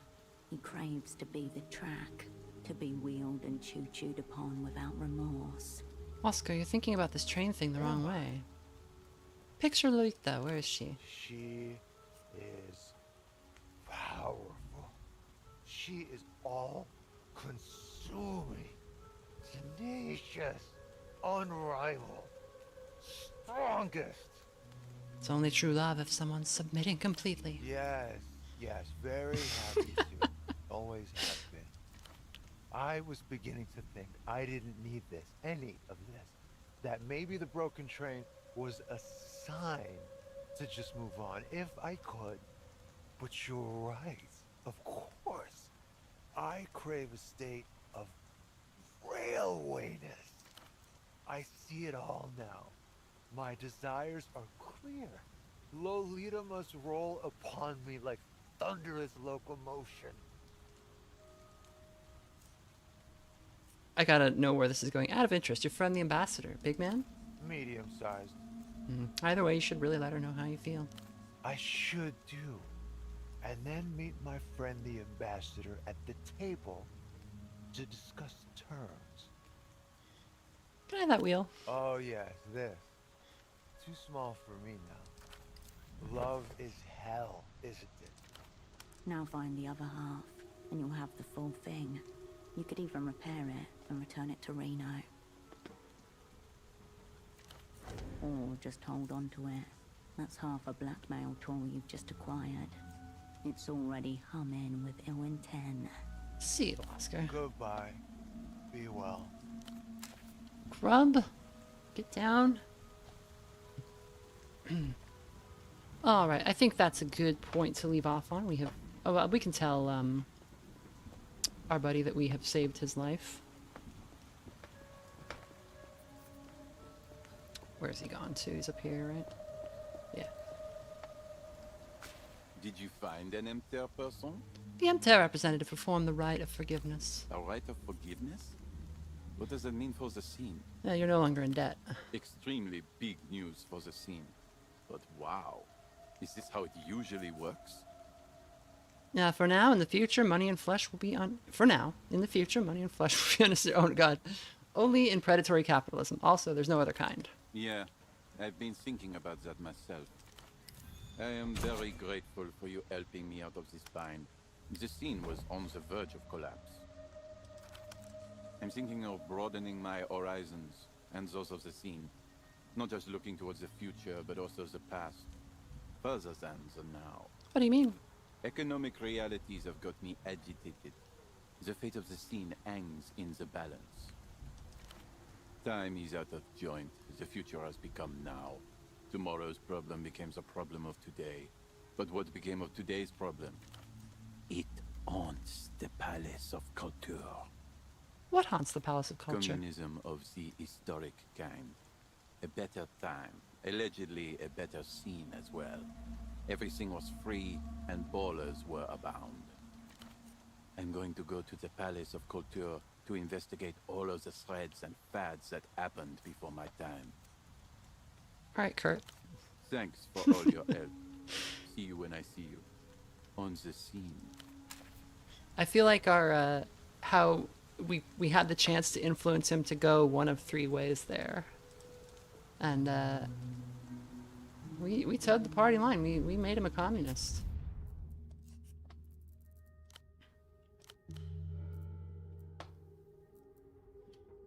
The scene was in shambles.